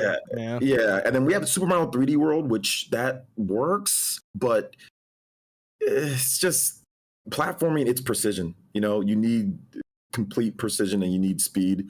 And you're always going to get, even with great connections, you're always just going to get a little bit of that slight delay. And I think that's the problem. Like where games like Little Big Planet works because of the controls and at the style of the game, like it doesn't quite work the same like with the Mario title. So I think that's the issue there. Because I played Mario Maker 2 with good online and we did it, but it just still wasn't very fun, you know? Because you're just getting messed up the whole time. You're just bumping into each other. It's just, you know, it's just kind of whatever, you know, with it. So this is a little bit better than I thought that they do. I thought it would just be like ghost data, like because like Super Mario 3D World on the Wii U before they added online play on the Switch version, that one had like ghost data, like where you can like race against a ghost or whatever, Miiverse stuff. So I thought it was going to be something like that. So I get it. Like, Ghost Dad at first, and I was like, "What does Ghost Dad starring Bill Cosby?" Like I was thinking to myself, I'm like, was there a part where there was like multiple like there's probably a dad that had a ghost out there. Yeah, there was probably a dad that put out their ghost on there. Ghost Dad was a movie starring Bill Cosby. I know it was. I'm being stupid. And I said there's probably a dad that put out his ghost for you to race against. Yeah, that's the one thing I love about playing on Nintendo Switch is that there's always some fucker named Dad in there. Every game I play, there's always what someone games are you playing? AEW, the Stadium Stampede mode, which is a battle royale mode. Is it Dad or Leather Daddy? Like which one? No, it's like Mason's dad or something like that. And I always single them out. I'm like, I'm going after you, motherfucker. You're beating up someone's dad in front of him. Is that what you're doing? Yeah. Because that means there's the kids probably in there too, playing with them. You know, in that online room. You gotta learn. Here's the thing, though. I do feel that this game is going to score really high, like a lot higher than any of the other new Super Mario, or at least recent new Super Mario Bros. I think this could be like a high 80s type of game. It feels that good to play. The level design is really not to break into the 90s. Yeah, I mean, it honestly, like it could be a low 90s game. Honestly, I really feel it's like that good because of the level design. That's the thing that's been the biggest improvement, along like with the animations and everything. You just combine it with the badge system. The badge system completely changes the way that you're gonna play like a Mario game because you have power-ups plus the badge, and there's strategic play with it based on like super high jumps, based off of like the little cape thing. There's a ton of different badges you can get. So not only does it add like skill to it, but you have the new power-ups in there, you have the new enemies in there, you have actual good music, the New Super Mario Bros. Music. I don't like New Super Mario Bros. Music at all. So you have good music in there. All of it comes together way better, and the art style is just way better. So yeah, this could be a high 80s, maybe low 90s type of game. It feels great to play. So, Rand, I feel compelled to at least ask your opinion on 2D Mario. Oh man, I haven't played a 2D Mario game, and I have Super Mario Brothers 3 probably. Wow. Okay. Wow. Is the Switch stays in the drawer then until Metroid Prime 4? The Switch is like right behind me on my counter, not hooked up. Okay. It's staying like that until Metroid Prime 4. Super Mario Brothers 3 is one of the greatest games ever made, though. So, Well, yeah. Not but- wrong. Okay. Okay. Holding out for Prime 4. yeah, well, probably on the Switch too, right? Or is it the Nintendo Focus? I can't get these leaks straight. What's going on with that? Dropping same day as the next Elder Scrolls. Nintendo Make sure- Focus is made up. You're good. Make sure you pick up Final Fantasy VII Remake as well. Yeah, I heard Oh, that's a launch gosh. title. Yep. Gosh. Confirmed, right? RGT confirmed it in this video? Idiots. Absolute idiots. that one that Reddit thread spread way more than I thought it would. I'm a little surprised You with know, that. Are we going to talk about that or no? We shouldn't. But John was like last night, because I made a video on it for today, and John was like, "Oh, no, it's pretty much dead now. It's pretty much dead." I was like, "John, I'm telling you." People picked it up this morning. I couldn't In believe it because it was gone. In the morning, it's gonna be crazy. At 10:14, he shared my Nintendo News' article on it, and he was like, "Oh man, here we go." And I was like, "Oh, that's funny," because I scheduled my video for 10:15 in the morning, and sure enough, 1 minute later, bam, it was there to crush all the hopes and dreams. Yes, it's up to me. Here's the thing with that, guys. The only reason why I think that is even spreading, I'm not saying that it's going to come out, but Square Enix, yeah, they probably would test. They tested Final Fantasy 15 on the Switch to see if they can get that going. So yeah, they probably have dev kits, and yeah, they're probably testing a Final Fantasy game, like Final Fantasy 7 Remake or something like that. But that doesn't mean it's going to release, though. But yeah, testing it to see if it would run and stuff. Yeah, I mean, they did it with Final Fantasy 15, on the Switch. So yeah, but I don't know if it's going to release, though. I don't know if it's going to release, but testing it, yeah, sure. What does Nate the Hate say about this, MVG? What does Nate say about that? Well, if we're talking about I like your Switch 2 kinky and fuckery. Final Fantasy 7 Remake, it's probably not coming out for the Switch 2. Go hard. Is he slow? Like, why did you talk so slow? Like, Well, I was trying to talk over the soundboard that people were spamming. who was doing that? Fuck Mario Probably Sunshine. Sunshine. Liam, That's right. I'm gonna go to some of the super chats here. Fuck that Liam asks, on the topic of Mario, thoughts on FF7 Switch rumor. There you go. Yosemite says Happy Rand is here. Hey, thanks. Let's see. Diesel says, finally catching the show live. You guys are great. Thanks, Diesel. Andy says, MVG gonna MVG. Not wrong. Joel says, MVG, can you make limited editions for the Vita? Or is it a No. major loss? No, we don't do. We can't. That whole thing is done. I think the world's allocation of physical cartridges has been exhausted. I don't think you can actually do it anymore. Wow. Okay. My understanding, at least. Let's see. This is from Sean, who says, let's refer to X in the fashion of Prince, platform formerly known as Twitter. It's not any longer than calling it for clarity. Okay. Roy says, I bend the HDMI mini on my N64. Please help. Sounds like a personal problem. Sonic says, interstellar travel in real life will require some form of fast travel technology. Humans will never be flying rocket ships between stars. EJ says, is Starfield making people feel lonely? Every gaming podcast I listened to had a dating website sponsor this week. I feel like we advertise it for free whenever Sean's not paying attention because he's probably on Tinder. Right, Sean? Shut up, I'm working. Oh, you're on Swiping is what it Tinder. It's working. X Trash lost to King Nintendo says, PS guy dodging Starfield as usual. Also, thank you RPG85 for your Sea of Stars video. You're welcome, and shout out to Sea of Stars for the sponsorship on it. Very kind of them.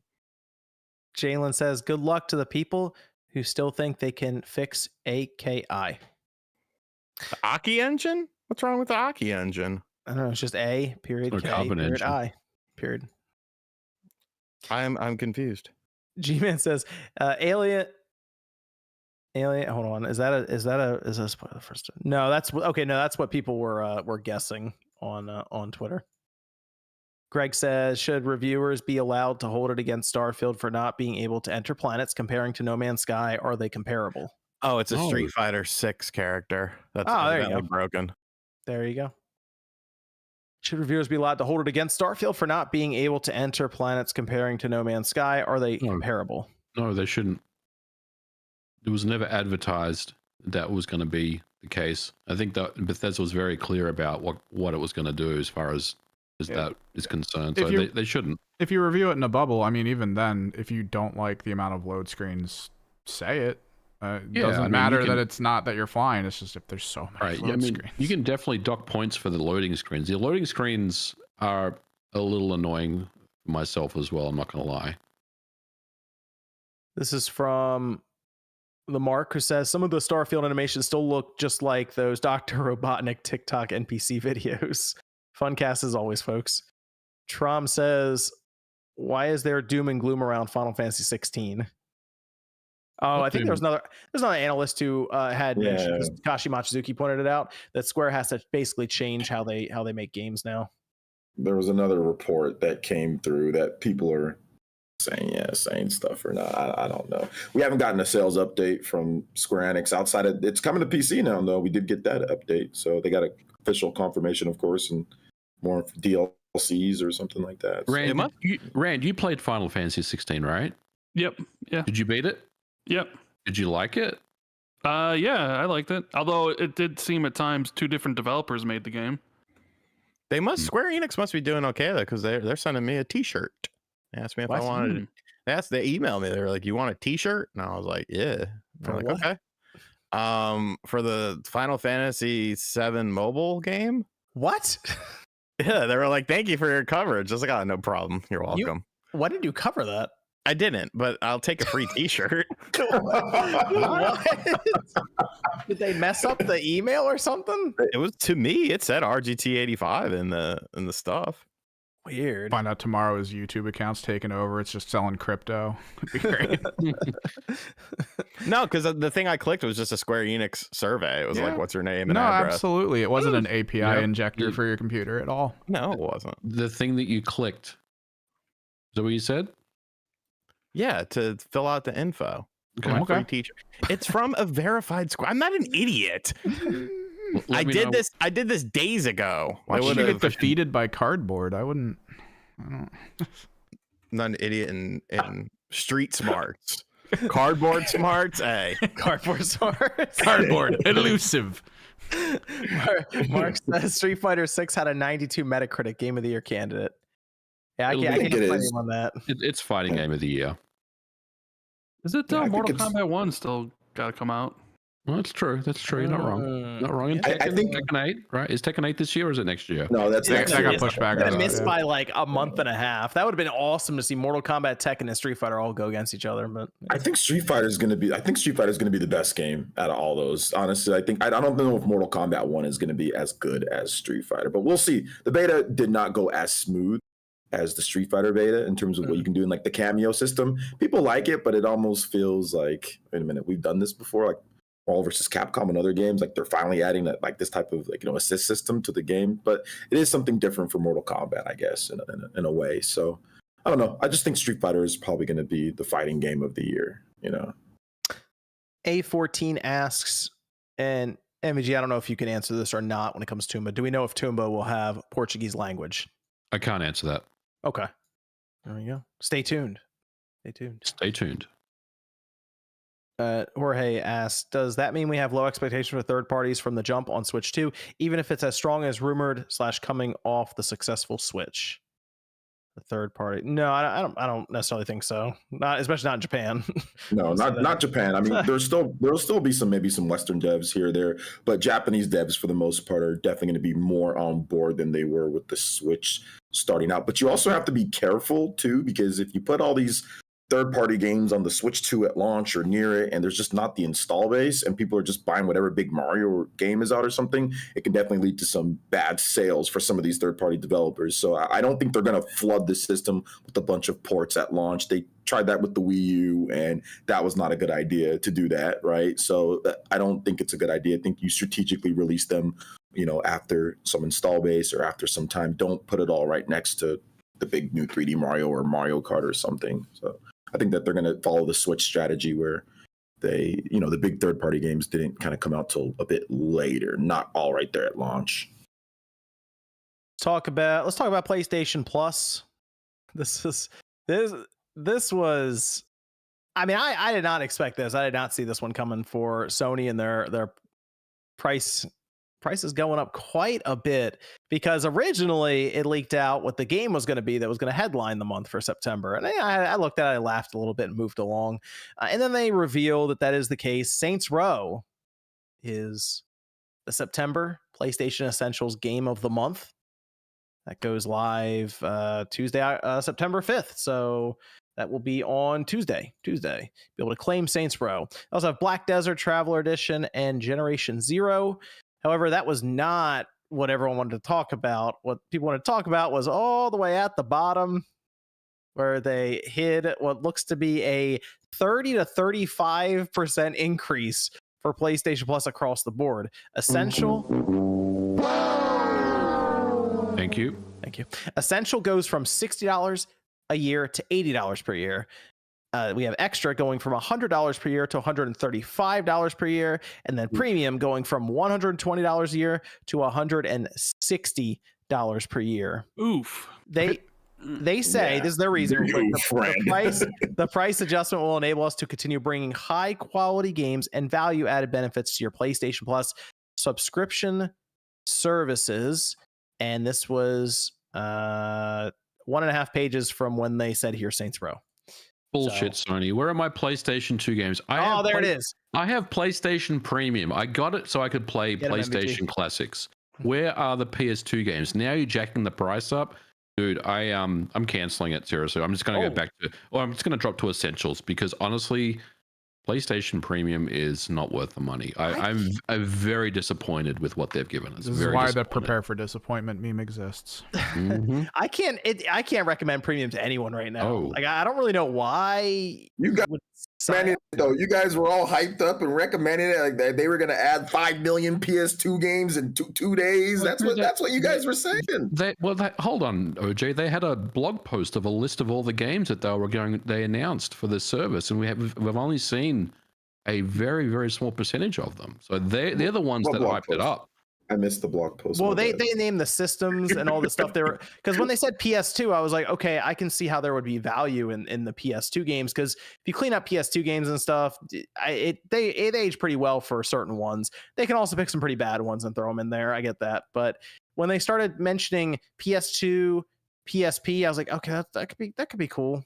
But their idea of PS2 games are PS4 remasters of PS2 games that we've already had before. That's not what I was expecting. So it's not an easy thing to recommend, and I would tell people not to get PlayStation Plus Premium until they prove otherwise. And even then, I would wait, because if they bring one good PS2 game over the next 3 months, you can just buy that game a la carte. Like it's not Nintendo where it locks you in. You need to have the subscription service if you want to play the N64 stuff. You can just buy one of the games. So at this point, until they build up the library that you'd have access to, like how Nintendo has, a bunch of games there now, but they didn't at launch, then might be worth signing up for. But even Essential is $80 a year to play online. That's just for $80 for online play and cloud saves. That's that $80 to play online Listen, we've all been paying for online now, except for Evan. Yeah. PC, obviously, you don't. But I mean, in terms of the console space, but, ooh, man, $80 to play online? I mean, if you're a multi-platform gamer, I don't think that's worth it. I mean, it might be, because I know, MVG, you still said you're going to hold on to the basic or the essential, but, and I know people are probably still going to, go on to it. I don't want to, we all already kind of kicked it a bunch of times. There's no need to harp on it. But I mean, yeah, man, that seems a bit excessive to not make a cheaper tier for online play. $80 to play online. I guess it makes sense why they did this and why they removed the PlayStation Plus stuff from their financial reporting, because they stopped reporting it. Because they probably know that they're going to lose a bunch of subscribers, but they're more interested in actually getting more revenue from their subscribers than actually getting more subscribers. The share prices jumped, randomly. Yeah, so they're like, we're going to lose maybe a couple million, but the people that stay, we're going to make more money. It's weird, because correct me if I'm wrong, wasn't Essential or the whole rebranding of all this? Didn't this literally happen a year ago? Wasn't Yes, this like a it year was ago? 1 year ago they made the move and introduced more expensive tiers. And now instead of doing, again, an example, we'll look at Nintendo and say, oh, what system are they going to add? Nintendo might throw an N64, Game Boy, whatever. Sony just went, give us more money. 30% increase. It's so odd that they say we need to charge you more because we need better games for our service, but then they say here's Saints Row, which Quality game, I man. mean, not really a game you'd want to. I don't know. It's I saw a lot of people blaming Xbox for this. Wait, what? Yeah, I saw a lot of people blaming Xbox for this. That Oh, I guess it's your timeline, Rand, because you got a bunch of weirdos that are always on, but basically, yeah. basically that the whole subscription stuff, right? That they got into the war with Microsoft over subscriptions, and now they realize how expensive it is to pay for other games to be in your subscription. Now they got to raise the price. So essentially, Xbox's fault. I did some research too, because it's brought up that everything's going up in price right now, and I wanted to look at some of the subscription services that people will subscribe to for video streaming, movies, and it's not necessarily as correlated with gaming, unfortunately, because it's movies versus games. But I took a look at Max, for example, that launched in 2020, started at $14.99 and has gone up $1 to $15.99.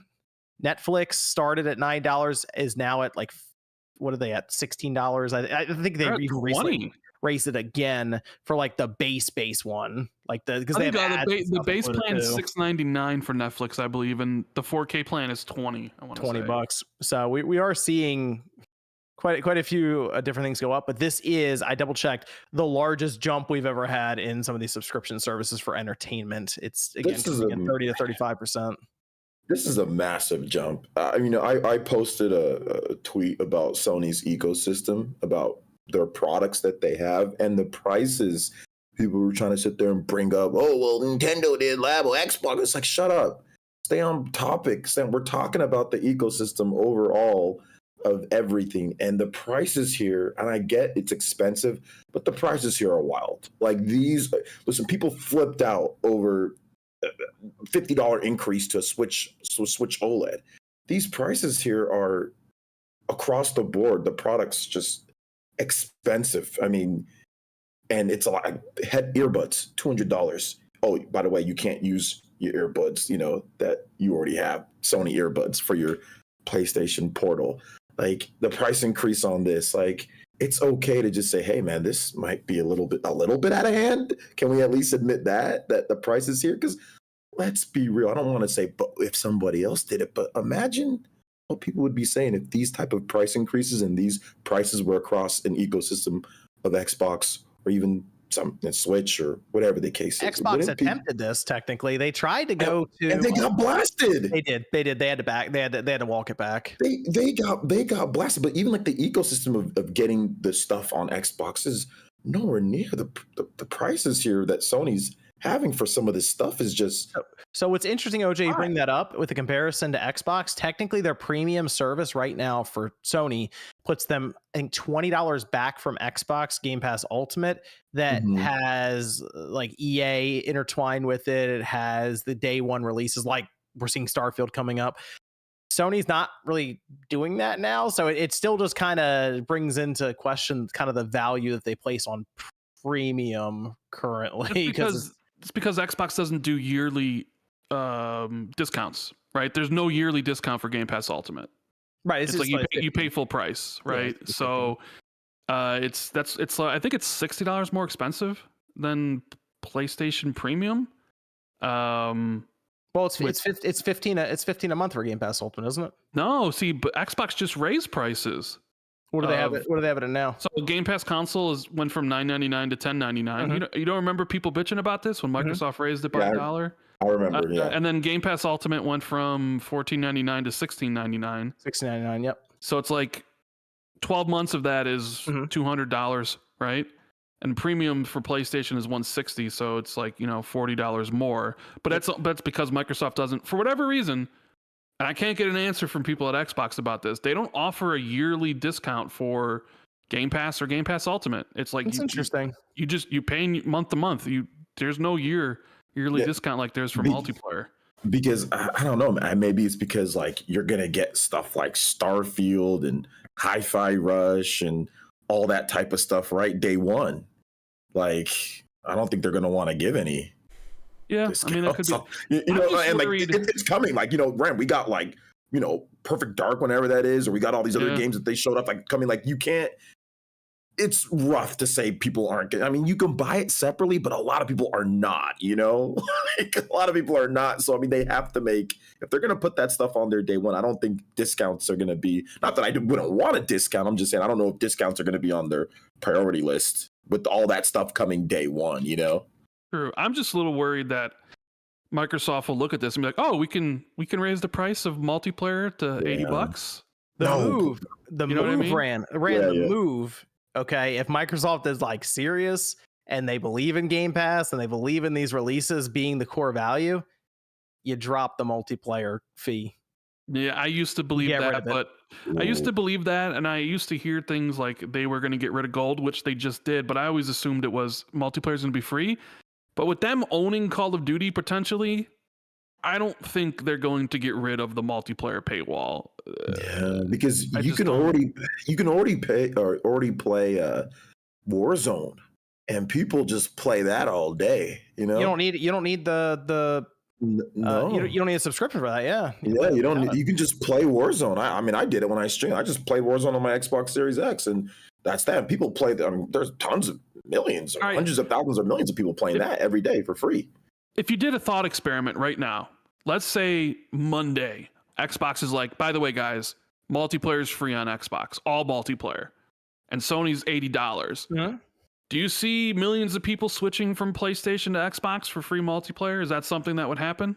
I think honestly, I think so. I think there'd be a lot of parents who'd be like, "How much is that Series S?" I think we're about to get that for Christmas. That's what's about to happen.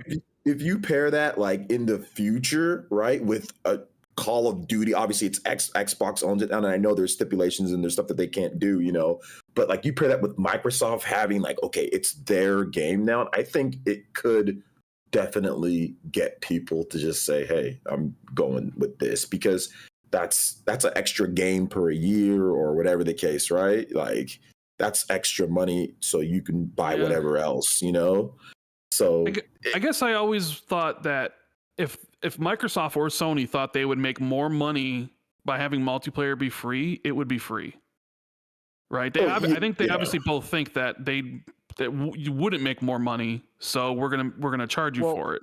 Well, what I'm seeing right now, Rand, is the early access thing works for what we're seeing with Starfield right now with Game Pass. To me, that would be a big perk for a lot of people if they had a Game Pass subscription, they got early access for it. So I know multiplayer is, a big thing for them, and it's been a big thing for a long time because, let's be real, it's been just plenty of money coming in constantly for them, right? Every month even, because there are people who just give monthly. If monthly active users are that important to them, I kind of see that as a huge move if they really want to try to take things over with that. Yeah, I don't know if it's gonna happen. I don't know the numbers. I'm not running that business or anything, but it seems like it's right there if they really wanted to make that push. It would be such a huge hit to revenue, man. Like, I don't know if I was the CEO, I don't know if I'd be brave enough to pull that trigger on that one, to be honest. Like that is a very difficult move, because how many people are paying for that? How much you're making? Millions upon millions, and like it's instantly gone, and you'd have to hope that people, switch over out of nowhere, which it could, but you would need something with it. Here's my thing with this though. All right. And it kind of works out for PlayStation. I'm curious how they're going to handle this.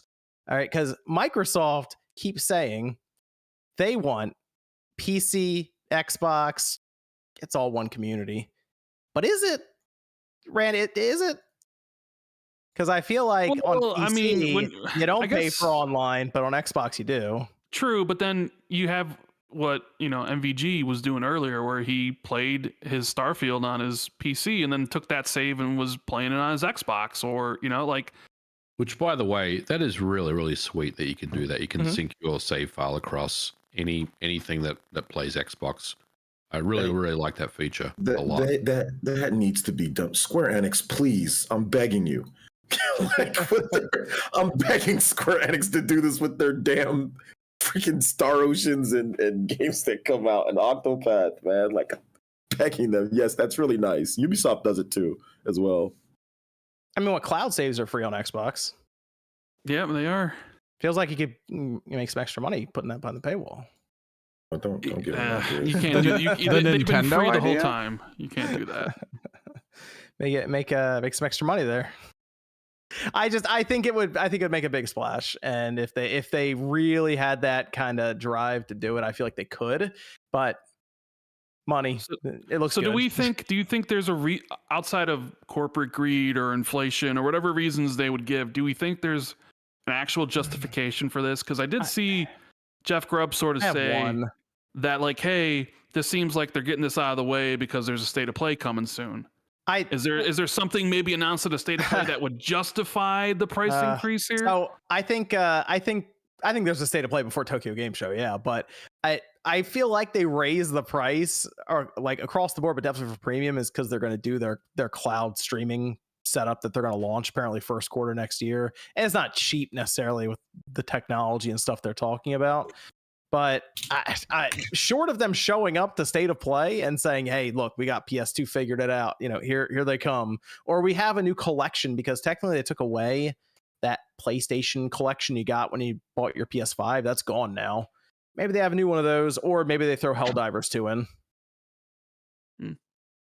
I'd be all right with that. Like Helldivers 2, that'd be kind of cool if they threw that in at this point. I'm not sure if there's anything to justify an increase of that magnitude. Like, I don't know. It is a shocking amount to where people are just trying to come up with reasons outside of Sony just wants more money because of inflation.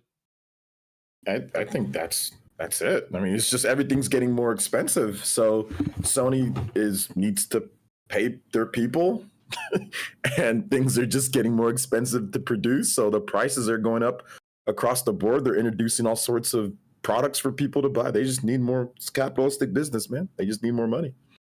Plain and simple. Well, 30% increase, Sean. It's fucking ridiculous. I just see Sean fighting or doing something in the chat here. I'm just keeping things in order. Keeping things in order. Ain't letting the inmates run the asylum. Sean, how do you feel About the increase? Yeah, are you excited? No, it's bullshit. No. I'm not gonna renew for the premium. There's no point. There's no value. You seem concerned that people were going to be excited about this. Not excited, but accepting. Because Were you on premium, Sean? Were you on premium? Yeah, I have the highest tier. Yeah, same. Mine expires in November, and I'm not re-upping it. Yeah, I'm not either. What happens, and I'm saying this from the perspective of it's not going to happen, but another blog post drops and just a massive list of games coming to premium. I didn't even know if I'd go back. Yeah, I mean, that increase. It's almost like if you're going to increase it and then you're going to do something like that, you should have told me in the first place you were doing something like that and then announced the increase alongside of it. Like, it just seems ridiculous to me. And like MVG was saying, where are the PS2 games? That's what I was looking forward to, PS2 and PSP stuff, and it's been extremely on the back burner. The PS1 games are the same games that we've had since the PlayStation 3. Preach, brother.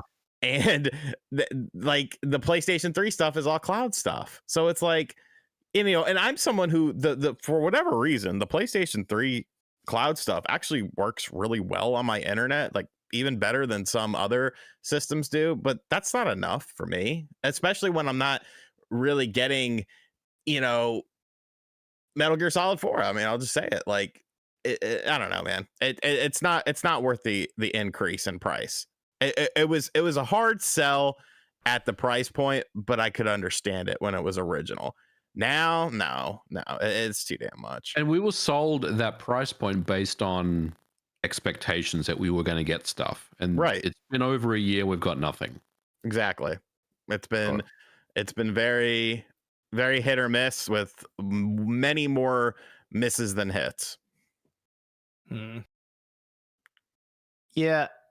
I'm looking at this now, and they also need to have more multiplayer games coming because they really haven't done much. I mean, they have like Gran Turismo 7, right? That's a good multiplayer game, I guess. But I'm thinking more along the lines of their live service stuff showing up that would make you feel like you want to get PlayStation Plus to play with your friends. But you literally know nothing about those games. Like, yes, you That's might the have problem. you might have a title for it. Oh, Jade Raymond's where let me drop everything. It's fucking Jade Raymond.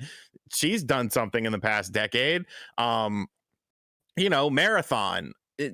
A lot of people don't know what the fuck Marathon is. I didn't know what Marathon is because I didn't grow up playing PC games, and you did absolutely nothing to tell me about what Marathon is besides letting me know, it exists. Well, I mean, it's probably just going to be the title. I doubt it's going to be anything like what old like an Marathon extraction was. shooter, isn't it? Yeah. It's gonna be like that Syndicate remake they did like in the mid 2000s. Yeah, it's just a title at this point. Yeah. Well, yeah, and I'm sure you're right on that, which makes it even more ridiculous. I mean, I try to be open-minded about stuff, but this, I don't know, man. This seems kind of whack. Rand, I don't know. The marketing, though. Play Call of Duty free on Xbox. Yeah, it does kind of. Yeah, well. Play the multiplayer one where all the kids yell at you. That one. Which I think I just saw some where they're having, where they just announced AI is going to be real-time monitoring the chat in the new Call of Duty. That's why we use their fan base. That's why we use Party Chat.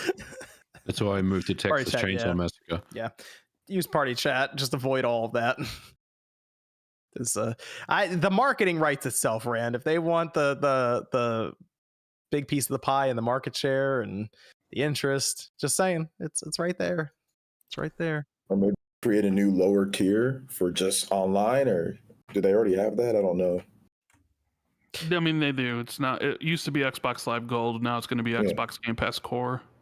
Yeah. How much is that per month? 60. 60 per month. I think it's $10 per month, but yearly it's 60. Yeah, 60. I mean, yeah. And I think they give you like a little collection of games too when you sign up. It's like 25 games. So if they created like another one and like they split it in half, I don't know, like you could just play online. It's like $30 or something like that. I think that could create a little bit more of a split. I mean, it could create something, but I think they want people to get them into the ecosystem of, hey, when you purchase our service, you get games, you get some type of games and stuff with it. So I think that's what they're looking for. Yeah. It's Sony's got to start and press. What's after? You want to know what's after Spider-Man 2? That's the other problem. So it's okay. State of Play coming in soon, I think. I have seen some people kind of theorize that this is the return once again of arrogant Sony, that they don't feel threatened by anything anybody's doing, and that they feel that they can get away raising game prices and console prices and subscription prices because there's no competition, so to speak. Like, my Xbox isn't enough competition to force them to rein their prices in, and Nintendo, Sony doesn't believe that Nintendo's part of the high-end console market as judged by the FTC trials. So what do you think about that? Is this Sony basically saying, yeah, we'll just do what we want because you guys are just going to keep on buying our stuff and Xbox isn't competition? Is that something? Is there any truth to that? Kind of seems like it in some ways. It does feel like it. Yeah, especially if you look at the PlayStation Portal and the fact that you have to buy different headphones and all this sort of stuff. I mean, making some weird moves right now, I feel like. Increasing prices. I mean, does it seem like arrogant Sony is returning? It seems that way, so we'll have to see what this State of Play offers in 2024. I will say, MAG, you're saying arrogant Sony. I mean, yes, it feels that way. They had a really high target for this fiscal year for the PS5 at 25 million, and I kind of think they're gonna have a hard time getting there, and they might miss it.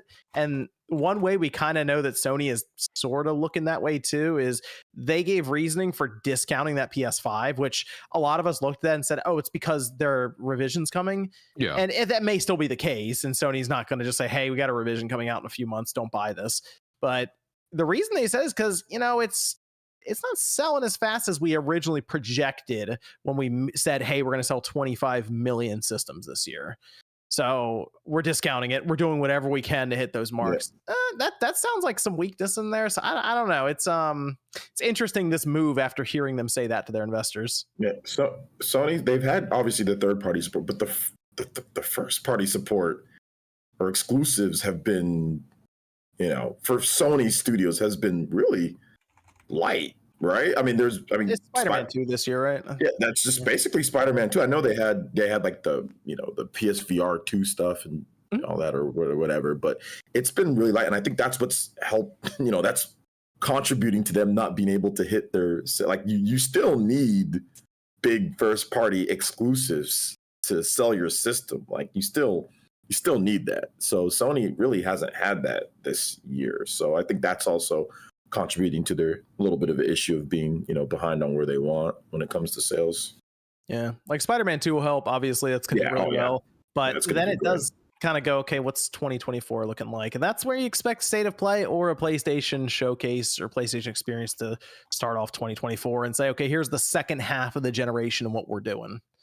So that's got to start showing games after that price jump. Isn't this more just a problem with games take 5 years now? Games take 7, 8. We're and seeing kind of like long cycles into the Saints Row and Volition being shut down because we put out a game, the game doesn't do well, and it's going to take you 5 years to make something else. And it's like, oh no, we don't got 5 years. So that was just stupidity on their end. Like in terms of like saying that. I'm not going to say that I'm sorry that they lost their jobs and stuff, but if you're gonna reboot something, you gotta make what the fans want. Let's talk about Saints Row and Volition. We're gonna keep it to Saints Row and Volition specifically. All right, we'll keep it these two. We'll save Embracer for another time because I feel like there'd be a whole topic on its own. Curse lives on. Hey, where's Randag? Bring Jez on. Can you wake up to talk about this real quick? I had to cancel Xbox 2 on Friday because Jez has got COVID and he sounded awful. I'm like, can't do the show. You sounding like this. I did that. Yeah, I did the show one time when I had no voice. It was great. So I don't blame him. I don't blame him at all. The Volition is shut down immediately. Like they announced it as in it's effective right now, and they had over 200 employees working there, and it really feels like Saints Row like hurt them so bad that they're just they were getting cut out when expenses had to be pulled, and it's a shame because Volition's been around they just celebrated their 30th anniversary earlier this year, and now they're gone. And what's interesting is Saints Row sold over 2 million copies, last reported number, and they sold it obviously to Sony for PlayStation Plus. I assume it didn't get a ton of money passed by Sony for that, but nonetheless, Volition, we'll remember them for Saints Row, like the last one they did. When you apparently $100 million game, right? That was the reported number. $100 million to make that game. Yeah, if you have $100 million game, $2 million is not enough. That is not enough to. No, the quality of that game did not match up to the cost of that game.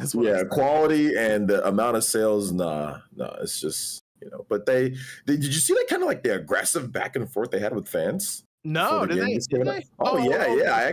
I thought you meant like just now when they shut down. No. So for Saints Row, like when fans were like, well, this is not, what we want. Like, this is not, and they're like, no, this is, you're going to do this. You're not a developer. It's just like, oof. I have a strong feeling that game went through it bad during development. I feel like this thing was being pulled in all different directions because when you play through the game, it feels like 20 different people had ideas and tried to work on it. It's a disjointed mess. It is crazy. I mean, there's like funny bugs and glitches. I mentioned before I was going through one of the later stages and I'm upside down on the jet ski shooting at people behind me who are under the water with DMX playing.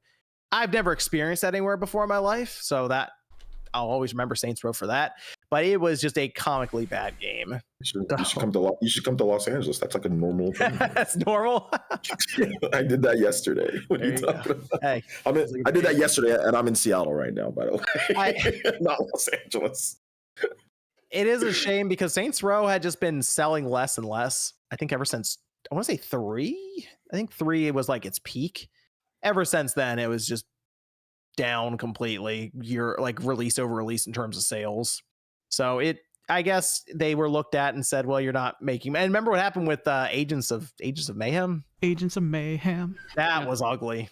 I mean, 2 bombs in a row. I mean, kind of like maybe you could salvage it if it was the 360 gen and you could turn a game around in 2 hours or not 2 hours, 2 years, 3 years, right? Right. But games take 5 years now to make, and there's just it's like you put out two commercially bad, like not selling games in a row.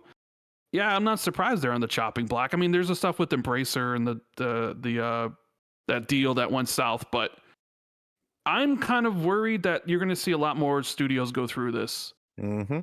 I'm kind of worried that Rocksteady is going to be shut down after they release Suicide Squad, because they haven't released a game in 9 years.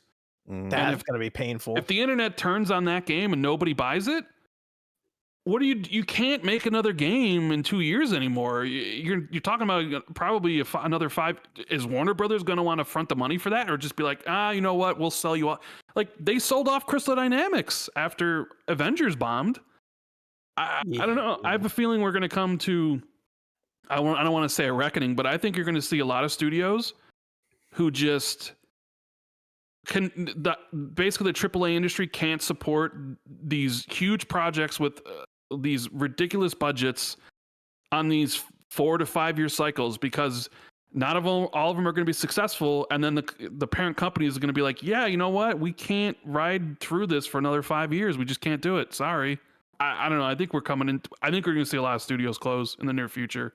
In the next couple of years. Have I not been saying that, people? Well, we're getting to a breaking point where now one game can sink your company, and a lot of these, it's going to happen. This isn't the first time it's happened, and it won't be the last time. If anything, expect it more. It's just the way that the industry has gone. Big budgets, big budgets, big budgets. You remember back in the day, you used to sell 1 million copies, and that was like a fucking rousing success. You were on top of the world with that. Now, with some of these budgets, it does nothing. It means absolutely nothing. And as it continues to grow, companies are going to be dropping like flies, man. These budgets are out of control. That's for like 100 million for Saints Row. That's wild. That game. You should not put 100 million into Saints Row. I'm sorry, even whatever its peak was. Hell no. Like who this 100 million for Forspoken? Like this is out of control. But OJ, it's 100 million because they have 250 people working on the game for 5 years in Illinois. Like I wouldn't invest. I wouldn't invest into those franchises in particular. I wouldn't put 200 people on that. I would make a smaller type of game that you can just, with less people and make a more quality, dense packed game than sit there and say, we're going to do some type of crazy Saints Row reboot. We need 200 people. Saints Row is not a franchise in today's market, even 5 years ago or 4 years ago, whatever they started, to where I'd say, oh yeah, let me invest $100 million. That's something like you do with like, I don't know, like the biggest franchises and stuff like Zelda or Mario or Halo or something like that. But for Saints Row and for new IPs for Forspoken, and these teams are getting shut down, like this is not smart. Now we this is reckless. It goes from, okay, I get it, you want to, but this is starting to be a bit reckless in my opinion, because it's happening too often. And people say, what? Why? Dude, it happens too often, And I kind of think Saints Row's budget went up as high as it did because I feel like that thing got rebooted maybe more than once. I mean, and the fact that I'm not sure who said we need to make this game like Gen Z material and all the stuff they did, and then as OJ mentioned, fight back and forth with fans over it and stuff. It was just a strange direction for Saints Row. And Sean, you're right. If you miss, your studio can go down. Yeah. And like I said, like I've been saying, it's going to continue to happen. Don't be surprised. Do not be surprised. I think the breaking point is that tech needs to get better with speed. I mean, we've seen some of the tech demo stuff with the Unreal Engine where you could practically build cities off of almost like random generated, like easily to create buildings and stuff. And as long as the tech gets faster, hopefully that'll start steering the ship back, but I don't know if it's going to do it quick enough to alter that. What was that game that was like a AAA game but made with like a quarter of the budget, or like a Senua's Sacrifice? What's that game's coming out? Hellblade? I know Hellblade. I know this one that's coming is a huge game, but the original was You know, $1 million, I think it was. Yeah, it was.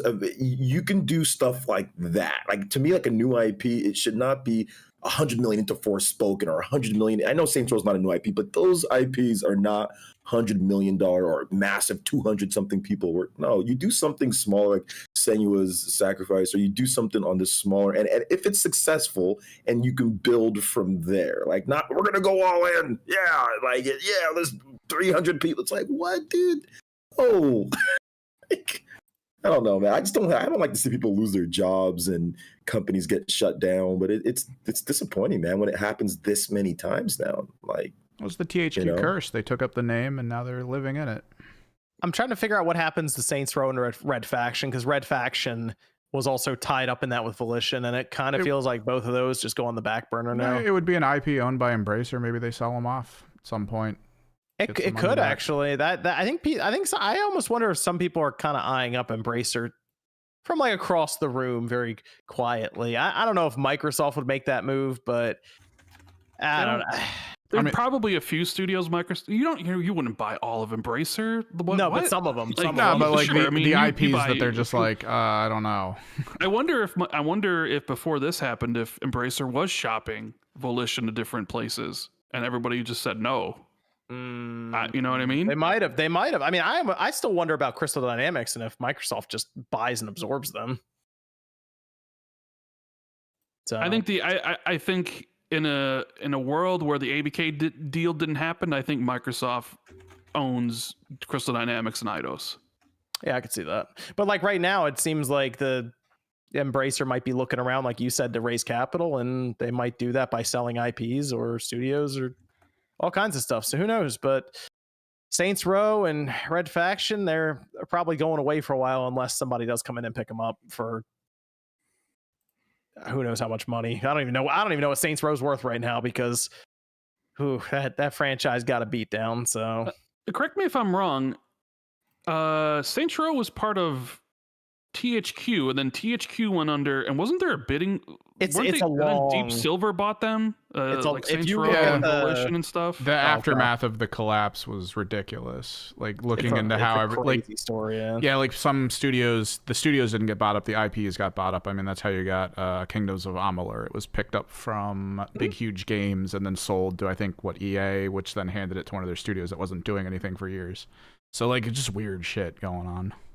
Yeah, but that's it for Volition. 30 years.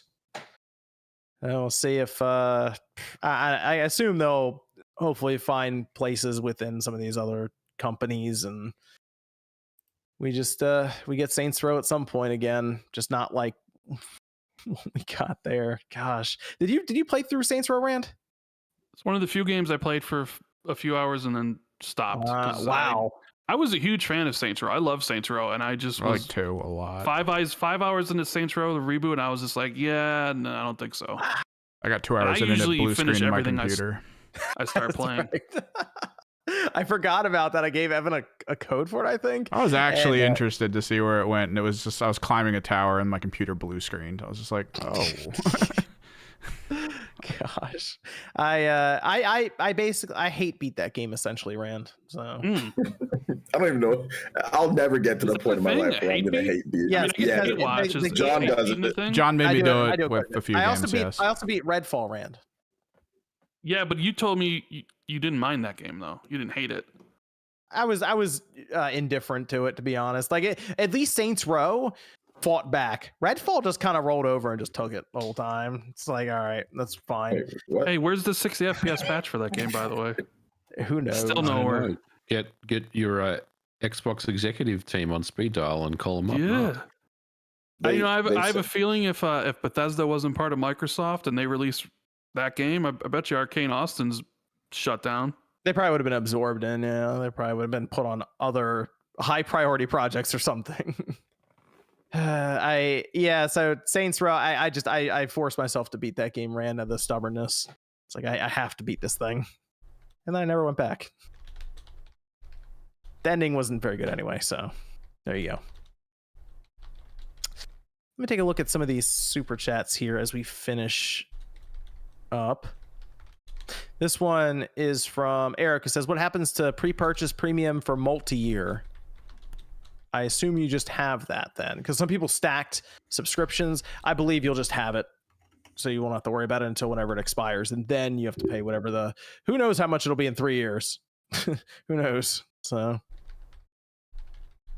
this is from Wave, who says, MVG, is LRG going to take 2 years to ship Tomba? It's going to be 4 years now that you've made that comment. The name's Wave. Write it down, MVG. Yep. I'm surprised you said anything. Anytime somebody mentions Toomba, you say, I cannot speak on that. Let's see. Derek says, would you rather have Super Switch with an OLED or better online features? I'll take the Super Switch with an OLED. Wait, Super Switch with, what do you mean? Like the next Switch, or just this like a Switch Pro model? Just a Switch with a big S on the back of it. Yeah, I assume the next Switch is what I assume. Okay, if he means OLED. yeah, that would probably be better. This is from Ford, who says, Lords of the Fallen looking to be good. That's a game that is going to go right in the backlog at this rate with all the stuff coming up for me, unfortunately. Too many games coming out in October. Way too many games. And that's kind of the one that's like, I'm worried that that one, I don't know if people are going to buy that. There's a lot of games coming out in October. So we're going to make some decisions. Ugh, yeah. Let's see. Day says PlayStation Plus is apparently where games go to die. I guess that's in reference to Saints Row. Although I actually don't think any of the games that went in were particularly great. So I guess you could. Let's see. Black Desert. Oh, okay. Black Desert Travel Edition. I'm sure that people like that, even though it's an MMO. But Generation Zero is not a good game either. So. And Jorge says, makes me appreciate devs like Nintendo and Capcom for making lots of quality games without needing that big AAA game to save them. Capcom's been rolling from third party, Nintendo from first party. So yeah. And I believe that's all the super chats there. Let me double check on Streamlabs. We'll have a bonus show up over the next day or two for all of your guys' questions that you dropped in the Discord for us as well. That'll go up over on the Spawncast network. And as we go around here, Sean, are you doing the after show? I might have to restart my computer. Okay. So That's give me fine. like 2 seconds. It's like horror in his voice. No, I'm trying to set it up and it's not working. I'm restarting. Goodbye. Okay, that's Sean. This is over on Streamlabs. Liam says, do you think Galaxy 2 will ever get re-released this gen or next gen? Everyone keeps saying it won't because of Yoshi, but Yoshi worked the exact same way as Polestars in the first game, and they solved for that with touchscreen and handheld. Galaxy 2 is a shame that that's not back yet. I would like to see them do it just because there's definitely people who haven't played it that are coming into gaming now. What do you even pair that with? They already did the collection. Release it. There's Galaxy 2. Drop it on there and just call it a day. Just drop it on there. Galaxy 2. Or you just package it. I know they already did the collection, but just package it for real, not remove it. Do Mario Galaxy 1 and 2, just like Pikmin 1 and 2. Just Mario Galaxy 1 and 2. Okay. Bam, right there. $40. Yeah, Drop that'll do it. That'll work. Yeah. Brightburn says, what are your thoughts on DC Extended Universe being rebooted? I think the DCEU was a toxic brand. It's not even The Rock could save it, and that's sad. And I watched the Flash movie, and that seemed confused too. So That was not great. Although I will give him credit, the final cameo was fun, but otherwise, yeah, that was kind of a mess. So I don't know. It's reboot it and hope for the best, I guess. Isn't they brought in what's his name now, right? James Gunn. It'll all be comedy. It'll be great. He's doing it now. DC, right? Yeah, he's rebooting DC. So we'll see how that goes. They're doing a new Superman again, so I think that's everything there. Yep, we're covered. Let me go around here. Rand, where can everyone find you? Yeah, they can find me youtube.com/RandallThor19. We got the podcast with Jazz Xbox 2 usually every Friday. It's kind of been wonky because of his schedule and his sickness. So we got the podcast on Monday. But yeah, that's where you can check me out. Thanks for having me on. It's always good to be on with you guys. You're coming up on 100,000 subscribers right now, too. Yeah. Should be somewhat soon. Maybe in September. Where are you at now, Rand? What's the count? It's like 98, 8, I think. Okay, everyone in the chat right now, go subscribe to Randall419 and tell him that I sent you. Go ahead, Ooh, subscribe to Randall4. Let's get him to 100K. Come on, it's been an awesome. 100K. Then I actually gotta do something on video, which is Oh, is that Camera the reveal. Is that the Camera thing? If you so if you get to 100,000 subscribers, you're gonna make a video on camera. if I get to 100,000. And then Rand- you invite me on the Spawncast. And the next time after that, I'll probably I'll have a camera. Oh, okay, wow. Drop the link in the chat. Someone drop the link for Rand's channel. People Yeah, ask it's me also for in the description down in the panel description. But that might be hard if you're on mobile to get to right away. I'll drop it right there. There it is. So, Yeah. I mean, someone if says you they would guys have want they've been subscribed for years now. Well, thank you. great I Xbox appreciate podcast. it. Great Xbox podcast. You know what, Jay? I tried to super chat you again, dude, but they won't let me Dude, give you any money. I know, man. I know they're racist. It's okay. We'll figure it. I've We'll never figure it out seen later. the error mess. It's always this weird error message. I don't This know. is it's weird. ridiculous. I'm trying to be able to eat tomorrow. Okay, I'm trying to be able to eat, and I just, I don't know. I'm sorry about that, man. But thank you, man, for watching. I appreciate it. OJ, where can everyone find you? You can find me begging Rand for money. No, you can you can find me right here on YouTube, Player Essence. I was at Nintendo Live all day, and I was also at the Pokemon Company International Headquarters in Seattle. So I'll be able to talk about some stuff next week about that. I got a tour of their place, and I'll have a video on Super Mario Bros. Wonder either tomorrow or the next day. Got Sea of Stars coming up as well, in addition to a bunch of other RPG content and Nintendo stuff on the channel right now. So if you guys want to check out the channel, it'd be great. Player Essence right here on YouTube. But yeah, Super Mario Bros. Wonder video probably tomorrow, and then Pokemon stuff next week. They let you capture any footage, OJ? They let me take pictures. Oh, okay. All right. Okay. I got Still. something. I got something. They let me take pictures of their headquarters, and it's just the marketing hand. It's their international headquarters, so I got to see a bunch of they have like everything dating all the way back to like the original. Like, you remember like the Pokemon Red, Yellow, and Blue like strategy guides and stuff like that? They have all of that in mint condition. Oh wow. They have crazy amounts of stuff. So I did drop some pictures. I got a picture with Pikachu. So with this big old Pikachu. So I will be able to talk more about some other stuff next week. I got to play. I don't think you guys are really interested in Detective Pikachu, but I can't talk about it until next week. So I got to play that, and I got to play Super Mario Bros. Wonder. So yeah, I'm talking too much. So yeah, anyway, check out the channel, Player Essence. MVG, where can everyone find you? You can find me on YouTube at Modern Vintage Gamer. I've got a Starfield impressions video that I'm going to drop tomorrow. Basically, Nice. a lot of PC footage and just my thoughts and impressions of the game. Certainly not a review, but I also have a video coming out on Monday as well. So I've been pretty busy this weekend making content. And check out the channel. Nate and I will have an episode out next week. We're going to record something here in the next day or so. Why? What's happening? You'll see. You'll see. What's going on? Wait, what's going on? What's happening over there? I don't know. I mean, What's going on? They always Is this pretend something- like they're like, I don't know what's going on. Maybe I don't know. Direct might be coming. Who knows? Who knows? I didn't say anything about a direct, John. Nothing about a direct. I You didn't just say- said something I about didn't a direct say- right now. Yeah, You just said said something about direct right now. No, John said the word direct. I was just repeating what he said. That's all. You just said it again. What about Sean? Find me on RGT Live and Extras. We're You're live. You're live now. Yes, we're live now. I'm Sorry, back. dual streaming. Dual. Well, Someone no, get no, the it's not- copyright claim ready. No, It's not dual streaming, but you know what? Just for that, now we are dual streaming. getting the copyright going now. No, we're gonna dual stream. Okay. Pull him down. What about Evan? You can find me on Twitter, Twitch, YouTube at Kimrick's Project for tabletop content and stuff. I stream Mondays, Thursdays, and Fridays. Usually got little projects we're working on over there. Evan. So yeah. Did you see my comment? Yeah, I saw you misspelled my name and I made fun of it.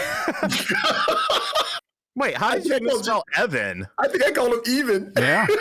Oh no. because I was typing at the convention and I did it quick and I was watching the video when I was eating. Yeah, I said I've known this man for years, still can't spell my name right. Thanks everyone for joining us. We'll be back next Saturday night, 9 p.m. Eastern time. We'll see you guys then. Fuck Mario.